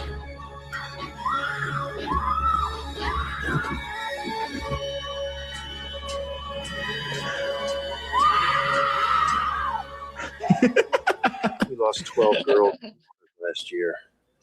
12 the year before that. At what point do we stop sending sororities to space? When the funding runs out. Man. Yep, this is why RAM prices are that expensive. Hey, I will watch this. I will watch it. But what about Titty Killer 1, 2, 3, and 4? I want to see the other ones. Yeah. Oh man. I was gonna say I think there are. It's just that we're watching. There probably are. Yeah. Yeah. Yeah. But yeah, man, I'm looking for this movie, man. I can't wait. I'm gonna be in first in line, midnight showing, the biggest IMAX screen ever. I'm gonna be watching this. Absolutely, it's worth it. 100% worth it. Yeah, if you don't see them, you'll be lost. Yeah, true, brother. You got titties in space. You got tits in space. Absolutely. All right. Let's see. All right. I don't think we have too much topics to talk about. We can talk about this last one here. But shout out to everyone's been hanging out. Really appreciate you guys on this Saturday. I know that my stream setting right now, my stream looks sort of scuffed right now because of the I'm still moving in and stuff like that. And hopefully I can get all the better lighting and stuff like that. Get that just situated. But all right, here we go. This one might be a doozy. The Mass Effect TV show could be written to appeal to non-gamers. So I've never played Mass Effect. Grae, what are your thoughts on this? I did, and it stings, you know. Well, except Andromeda, I didn't finish that one. Because that one wasn't good. Yeah, it's like you're setting yourself up for defeat, in my opinion. It's like this is already way too late. Like, you know, unless they're releasing a new game that's actually good. But I don't have faith with BioWare after what they did with Dragon Age the Veilguard. So you're way too late to release this if it's standalone. And you're gonna make it even worse by diluting it. So it's like given there's so many sci-fi movies and TV shows already out there. And if you're gonna dilute it to appeal to a broad audience, it's not gonna do well because like that's what made Mass Effect so good to begin with. The video games, it had a good story with really in-depth characters and races, and you know how they went about with colonization and stuff like that with the different planets. Yeah, if you're gonna cut all that and make it to increase the appeal to, you know, more people, I don't think it's gonna work. I don't think it's gonna stand out to the likes of, let's say, old school, not the new one, old school Star Trek, old school Star Wars, and all the other better sci-fi films and TV shows. Yeah. Like that's what made it special. It's because of the story and the characters and the races. And if you're gonna dilute that to make it more appealing you're gonna assume that people are stupid and stuff. It's not. It's I don't know. Maybe it'll still turn out to be good, but for me, like someone who's very deep into this IP, that's not what I want to hear. As someone who's if I'm gonna watch this TV show someday, and yeah, I'm not happy. Yeah. So here it is. I'm going to read this right over here. Mass Effect has been up in the air for several years. Launching of Mass Effect Andromeda did little to instill confidence in the community, and the years-long wait we're experiencing for whatever is coming next is not enjoyable. The fans sitting there hungry are also eagerly waiting something to emerge from the TV show that has been talked about for more than a decade. Holy crap. Well, in a recent report from The Ankler, that's something surfaced. The head of global TV at Amazon MGM, Peter Friedlander, offered up the tidbit about the Mass Effect TV show, but it's not all good news. The concept of the live-action adaptation is one that has swollen in popularity in recent years, making some stellar award-winning projects like The Last of Us and Fallout have broken records to enjoy the monumental moments in the spotlight, and both are yet to deliver something they have to offer. However, both approaches expertly tackled something that crops up to be making of a live-action adaptation of the video game. They were delivered in a way that makes them perfectly digestible by non-gamers unfamiliar with the source content. That is a bad way to make a movie or a TV show. Always make something for the fans, because that's who's going to watch and consume your product. It's the people who are watching the Super Mario movie. People who are there are fans of Mario. That's the reason why they're there to go watch the movie. All right. You make the movies for the fans. You're going to make a shit ton of money. That's it. A movie that came out that's made for the gamers, that's made for the fans, called Minecraft, a Minecraft movie. That Minecraft movie made a lot of money, and it was made for people who were fans of the game. They didn't care about what the critics, what the masses thought about the game. They just, or the movie for that matter. They just made a movie for the fans, and the fans came and it made a lot of money. This is so stupid. Make the game, make a good video game movie, then the normies will come. That's it. It's that simple. This is so dumb, Grae, man. I'm upset. Yeah, and as far as I know, The Last of Us is not doing good, the TV show. Fallout, you can I'm not sure with season 2, but Fallout season 1 did really well, despite breaking the lore. So I think that's their line of reasoning is Fallout, not really The Last of Us, I think. But yeah, it's like time will. But I don't know. As far as I know, has it already been confirmed that they're making this? Like I don't even know if they're. I've been hearing murmurs, but it's like nothing like super confirmed, right? Yeah. But even then, if that's what they're gunning for, I'd rather not for it to not happen. Just cancel it. Like, yeah, I don't want that. But then again, it's not Shepard, so it's okay if it's like a spin-off. It's not the main cast, but still, like if you're not gonna follow the source material, chances are you're probably gonna ruin it. You're probably gonna ruin existing lore. If that's your yeah.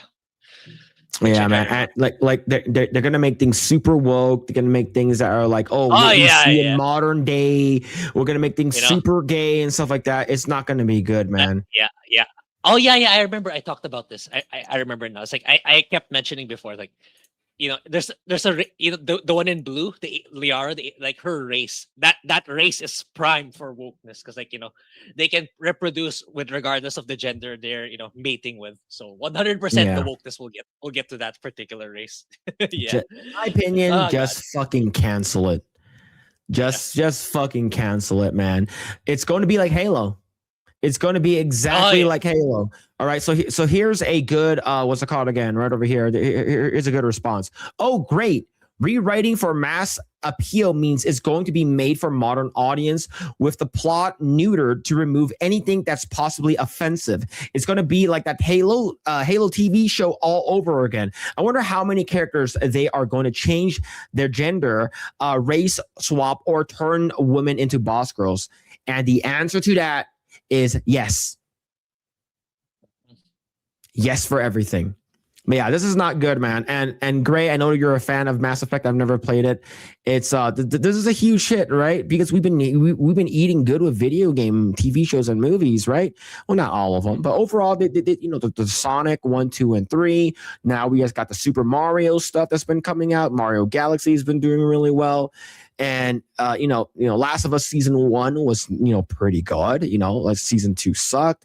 Same thing with the first season of what's it called again? Fallout was actually pretty entertaining.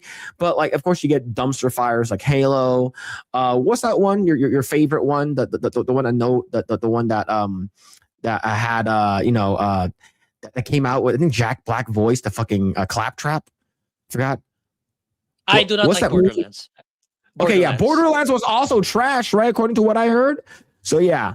So anyways, in my opinion, fucking cancel it. Yeah. Just cancel it. Yeah. Let's see. Phil, happy birthday, man. Yo, thank you, Matt Funkel. Thank you. So Angie Blanken, hope you're doing well. Yeah, Master Cheeks, that is true. That is very true. Happy birthday, Phillip. Yo, thank you. Borderlands was awful. Yeah, horrible. I didn't watch it. I heard it was one of the worst things ever. One of the worst things ever. I think Borderlands is gonna. I think the latest game, even the games are not doing well. I heard 4 didn't sell well, so I don't know what's the next game Gearbox is making if Borderlands 4 flopped. So yeah. I think they're gonna kill Borderlands soon. I think if ever 5 will probably be their final one. Yeah, I think that's what I. Yeah. Yeah. So see. Someone asked, "Are you guys Filipino?" Not me. I'm not Filipino. Only me. If you are in the Philippines, then you look at my window. It's bright and hot and sunny. Yeah. Yeah. Let's see. Has anyone made a long AI video by splicing together clips? The longest AI video I've seen was the stuff they did for One Piece. Someone did a One Piece. What's it called again? AI thing. Let me bring it up. Let me bring it up really quick. AI One Piece. See, let's go ahead and show this. So these are like about 9 minutes long. Like they're pretty long, right? The AI isn't perfect, but it's getting there. Right. So right over here, we're going to bring it up since we're on the topic of this, right? So this guy, One Piece AI, he's doing the entire Marineford arc using AI. So the reason why he's doing this is because we're never going to get here. We're never going to get to this. We're never ever fucking going to get to this. So might as well just do it, right? So yeah. So if you actually watch it here, right? So let's go over here. This is the Ace. Of course, that's Garp, and I forgot who the fuck that is. The old lady from the Marines. So yeah, that's Ace. So he's part of the Whitebeards. He's the captain, and these are all the Marines and stuff like that. And these are all the admirals. Where you got Aokiji, you got Akainu, and you got Borzolino here. And this one, Borzolino, they want Adam Sandler to play him, right? So as of right now, they're using the Japanese dub. Never suspecting. They're using the Japanese dub and some of them they use American ones. So this one's not bad so far, but it's not all. So this is like a bunch of AI spliced together, right? It's actually not awful, right? Because like you're not gonna get fucking this guy. You're not gonna get fucking what's it called again? The fucking tremor fruit. You're not gonna ever see this shit in action, right? But I think that eventually we're going to get an art director, and what they're gonna do is they're gonna make all the shit in AI. But they're gonna edit all the shit in After Effects, Premiere to make it look good, to make it look better. All the shit that's wrong that the AI is doing incorrectly, the blurriness, some of the stuff that's inconsistent, some of the stuff some of these Whitebeard pirates are fighting against the Marines and stuff like that, right? Like some of these other pirates are a part of the Whitebeard crew. Like they're gonna have to fix all of the shit in order for it to get to a part where it's good. So this is 9 minutes long. This is actually pretty long, right? So like over here you get Doflamingo. So this is of course this is a crocodile, right? So crocodile here you get so this is not accurate of how he looks like in the TV show. This is what's it called again? Fucking Gecko Moria, right? I don't think it's gonna look like this. So this is Akainu, and you get this is Luffy. Right, that's Boa Hancock, right? So we're never going to get to this. So, if we want a live action version, the people that are doing the live action is going to make it look actually accurate, right? There's not going to be a lot of race swaps or anything like that. Everything is going to be accurate. They're not going to race swaps anything. They're going to, the only thing that's actually bad about the live action adaptation about One Piece is the fact that it's, I'm talking about, like, if we're not talking about like race or like sexual orientation, the only thing that's bad is that they're going way too fucking fast with it. That's about it. Yeah. Right? They're going way too fucking fast, right? So, but yeah, so this, I think this is pretty cool, right? So, so this is Whitebeard here. So this is the entire arc, and they fast forwarded the shit. It looks like Beard over here, but yeah. So, I think it's pretty cool what they did here, but it's that's Shanks, right? Shanks and Akainu here. But yeah. But eventually we're going to get to a point where people are just going to be like, yeah, this is cool. I like this. Right. And more of these channels are going to be propped up. Right over here, this has 1.4 million views. That's a lot. Great. Yeah, that's a lot. That is a lot. Yeah. Yeah. Whatever they spent to produce this, they definitely made their money back and more. Yeah. Yeah. Because they're expensive, right?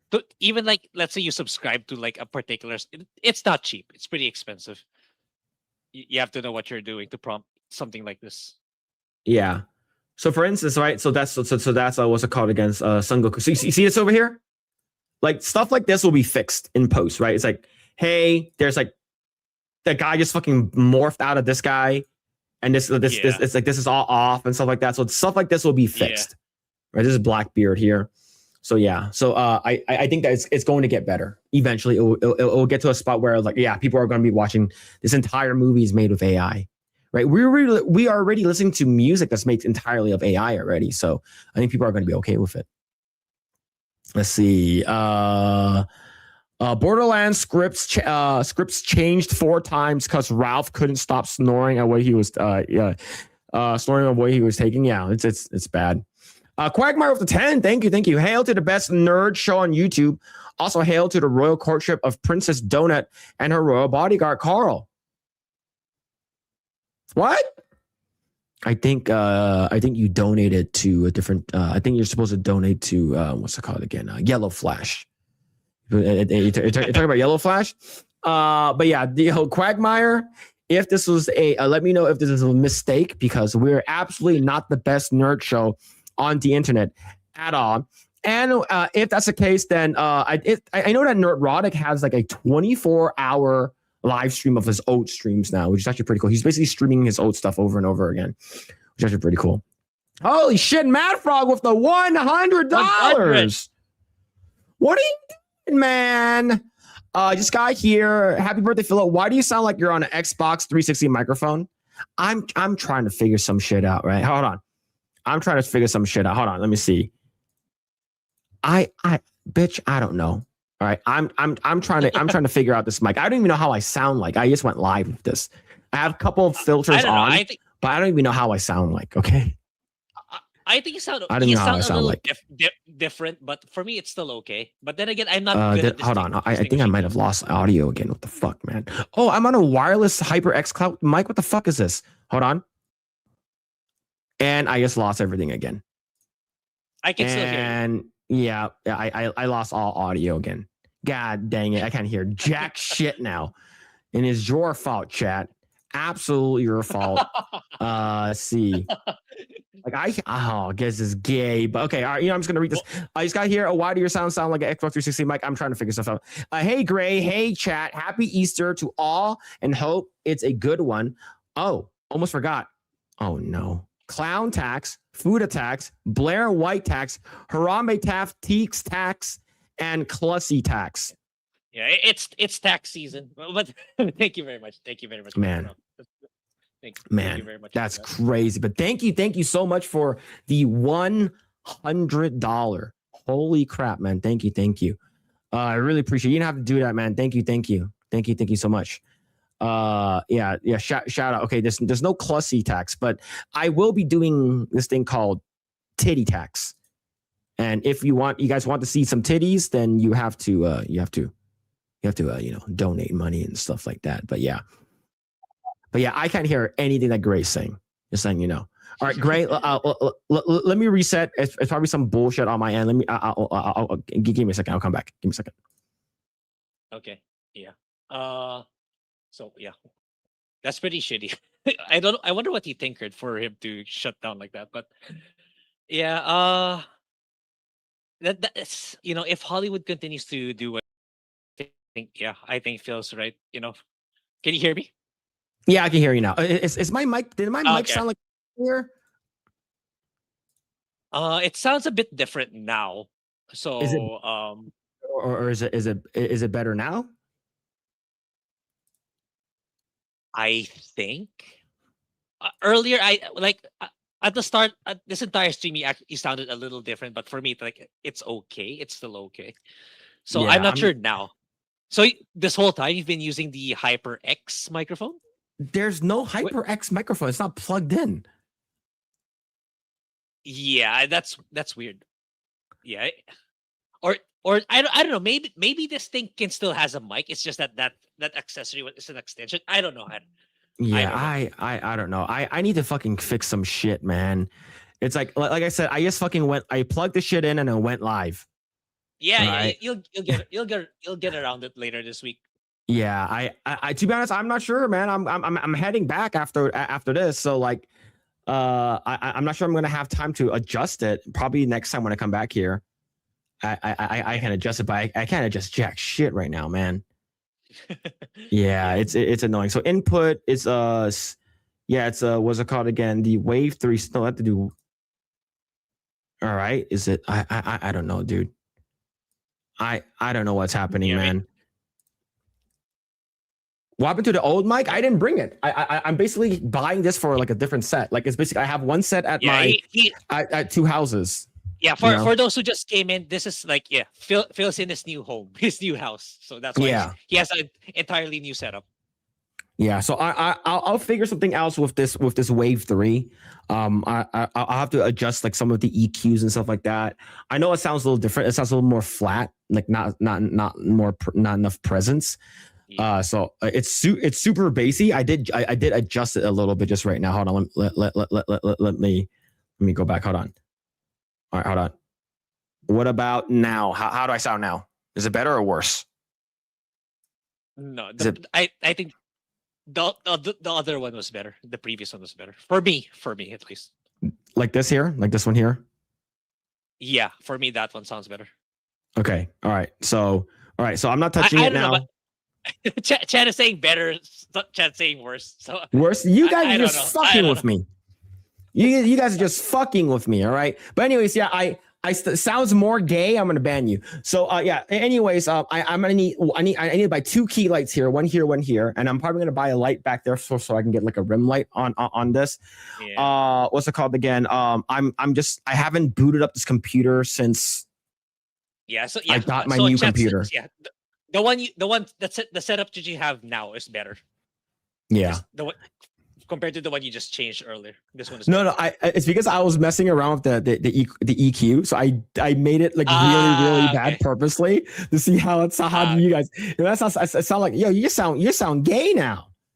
You sound gay, but yeah. I don't know how I sound like. I have no idea how I sound like. So yeah.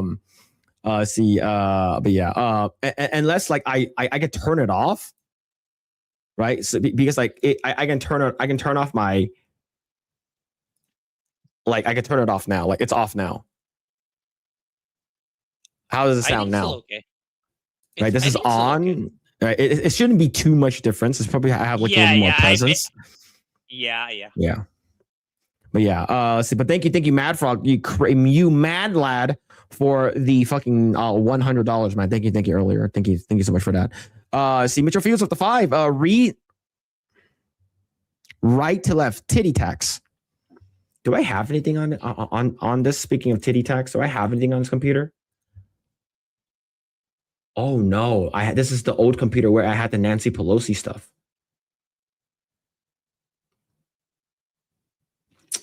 Yeah, that's probably not that good. That's probably not good, chat. I have, oh yeah, this is the Nancy Pelosi stuff is all here.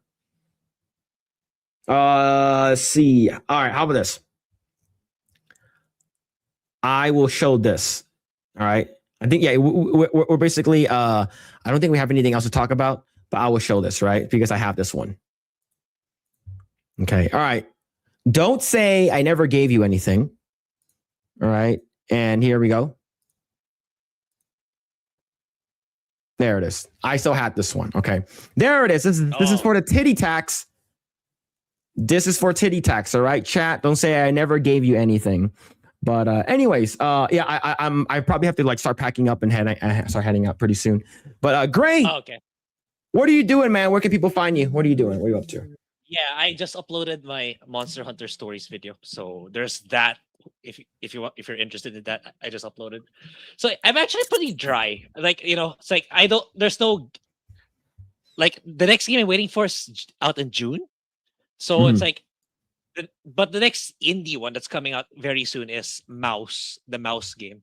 It's like a Steam. Oh yeah, that's coming out at the end of the month, right? Like that. It looks really good. Mid-April, that's the thing. So it's like, I don't know. I'm thinking actually I tried asking you, but I think you were busy. But what do you think about Crimson Desert? So I played about 3 hours of it so far.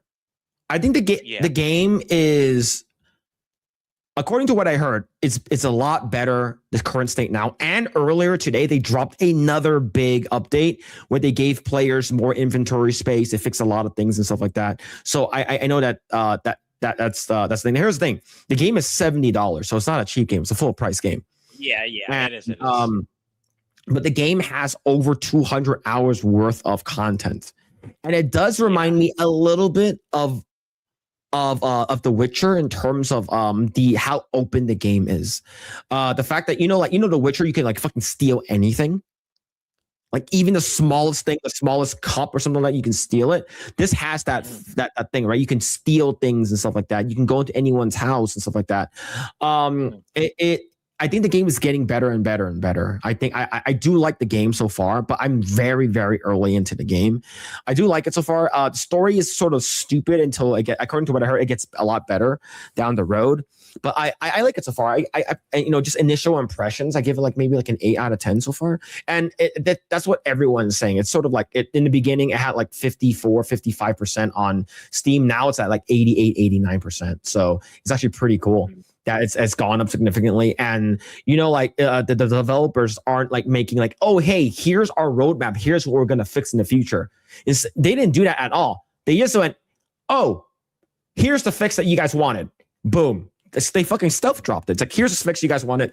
And that's what I like. I like that about this game. The developers are very, very good. They listen to their audience, they listen to the fans, they listen to the players, and they're making all the adjustments, just dropping them. It's like not like here's a big update that's coming out in like a month or so. No, we're just gonna drop it in like a couple of days. The game's only been up for like 2 weeks, and it has. When it first came out, it had like 246,000 players. It went like a week later, it went up 276,000. And the average people that's playing right now is about 150,000 people playing the game. That's very, very good. In my opinion, that's very good. Yeah. It's I love the fact that they're doing this. So in my opinion, I give the developers Pearl Abyss a thumbs up for me. Like it's good. And I guarantee you they're gonna make a very, very cool, badass DLC in the future. And plus, you're playing a 70 game. Now, how is Marathon? Is Marathon a free game? How much is Marathon? No, $40. $40? Now, last time I checked, the max player count, and it's been up for almost a month now, the max player count is 88,000 on Steam. Yeah, it's still the same. Yeah, it hasn't gone up like 28 days ago. So at least that's what I heard. So yeah, 28K. Yeah. And remember, IGN gave Marathon a 9, where they gave Crimson Desert a 6. Yeah. Yeah. Yeah, I was supposed to bring that up. Like, the guy who reviewed it, it's like he's reaching out to his editor. He says he might. Yeah, he's like, I'm gonna give it like a month or two. I need to review this. Yeah, because you guys are fucking stupid. You guys lose all credibility by doing that. Yeah, the thing is, like, I was gonna ask you today, like, and chat, like, guys, do you think I should play it and make a video about it? Because like, I have time now that I have Monster Hunter videos up. It's in my channel, so I'm just waiting for June. My next JRPG is in June. It's still in June, so I have time. In my opinion, if you have time, I don't have that many game hours. I have like maybe 3 hours in the game. That's not a lot. But I've been like listening to Asmongold. Like he recommends it. He recommends it to people. What's it called again? I know that Carolyn is really like enjoying the game. Kata really likes the game, but Kata is a midget, so that's a little different. But in my opinion, I think it's if you are interested, it's worth checking out. It's a very, very good it's a single player game that's gotten 270,000 players. Yeah, I mean, I do like Skyrim and I do like Witcher, so I think those are two good, very good comparisons to it. Yeah. Okay. Yeah. I might cover it. I might make a video about it. Yeah. So yeah, in my opinion, I would say it's worth checking out. I got so much shit in that segment when I was already transparent at the start. Guys, I did not play it. Okay. Even that upset them. You didn't play the game. Then why are you talking about it? It's like, bitch, shut the fuck up. Yeah. Yeah. See, Mitchell Fields with the 2. Do you have loss of scaling or frame generated? I have both. I have lots of scale. I did buy loss of scaling, and I do have frame gen, so I do have both. But thank you so much for it too. But for me, you guys can check me out on Mr. Phillip Chan number 2. I'll let you guys know when I'm going live. Since I don't think I'll be coming to Vegas. I don't think next week. I'll double check, but I'll let you guys know. But be sure to subscribe and stuff like that to Mr. Phillip Chan number 2. Go and check that out. I'll be going live on Tuesday and Wednesday for sure. I'll try to make a Asian Dad reviews Super Mario Galaxy movie because I know we haven't done one in a bit. But shout out to everyone that's hanging out on Rumble, on YouTube, and on X. Thank you guys. Really appreciate it. Shout out to all the new subscribers. If you guys subscribed, really, really do appreciate it. Thank you so much, SEDB, Phil's cousin, Mitchell Fields, Thomas Blackfire, Hassan, Quagmire, Mad Frog. Thank you guys for all of the support, all of the donos and stuff like that. We really, really appreciate it. And hopefully everyone has a great Easter. He has risen. He sacrificed himself to his sins. He died for our sins and stuff like that, right? So hopefully you guys can, go. If you guys celebrate Easter, go and have a great Easter and stuff like that. But yeah, we will be back next week. I'm going to see if we're going to get a guest on next week. We'll see. We'll see if we can. I'll double check whether or not we can get a guest on. But I've been really busy, so hopefully we can get that situated.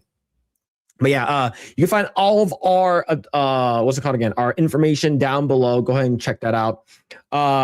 For Rio, can you run Lost List and still stream? I don't know. I don't have it on his computer. But thank you for number 2. I don't have this on this computer. You want the jiggles to go faster. This is the video. I'm not sure if it works that way. Right? But yeah. I don't have it on this computer, so I can't test it here. But thank you guys. Shout out to everyone who's been hanging out. Let's see who's live right now. Who can we can you send you guys over? Let's see. Hold on, chat. Give me a second. Let's see who's live. Let's see. I know that Yellow Flash is still live. Nerdrotic Live is 24-hour stream. I'll send you guys over to Yellow Flash. He's probably talking about the same thing. Unless you guys want to go to Dermy Wormy, I don't think you guys want that. I don't think you guys want that stuff. But anyways, chat. Thank you guys so much. Really appreciate it. Shout out to everyone's been hanging out. I'll try to get all my lighting, fucking audio shit situated for this house. But thank you guys. Hopefully you guys, do you guys got anyone to raid on YouTube? How many people do we have watching on Rumble right now? 6. 6? Yeah, 6. 6? I don't know who to raid right now. What's it called again? I don't know who to raid. But anyways, chat. Hope you guys enjoyed the stream. Chat. We will be back next week. we'll figure it out. Everything. Hopefully everything will be good. But yeah, hope you guys have a great weekend. Hope you guys take care of yourself. Have a great Easter, and we will see you guys next week. Take care. Bye. Bye-bye.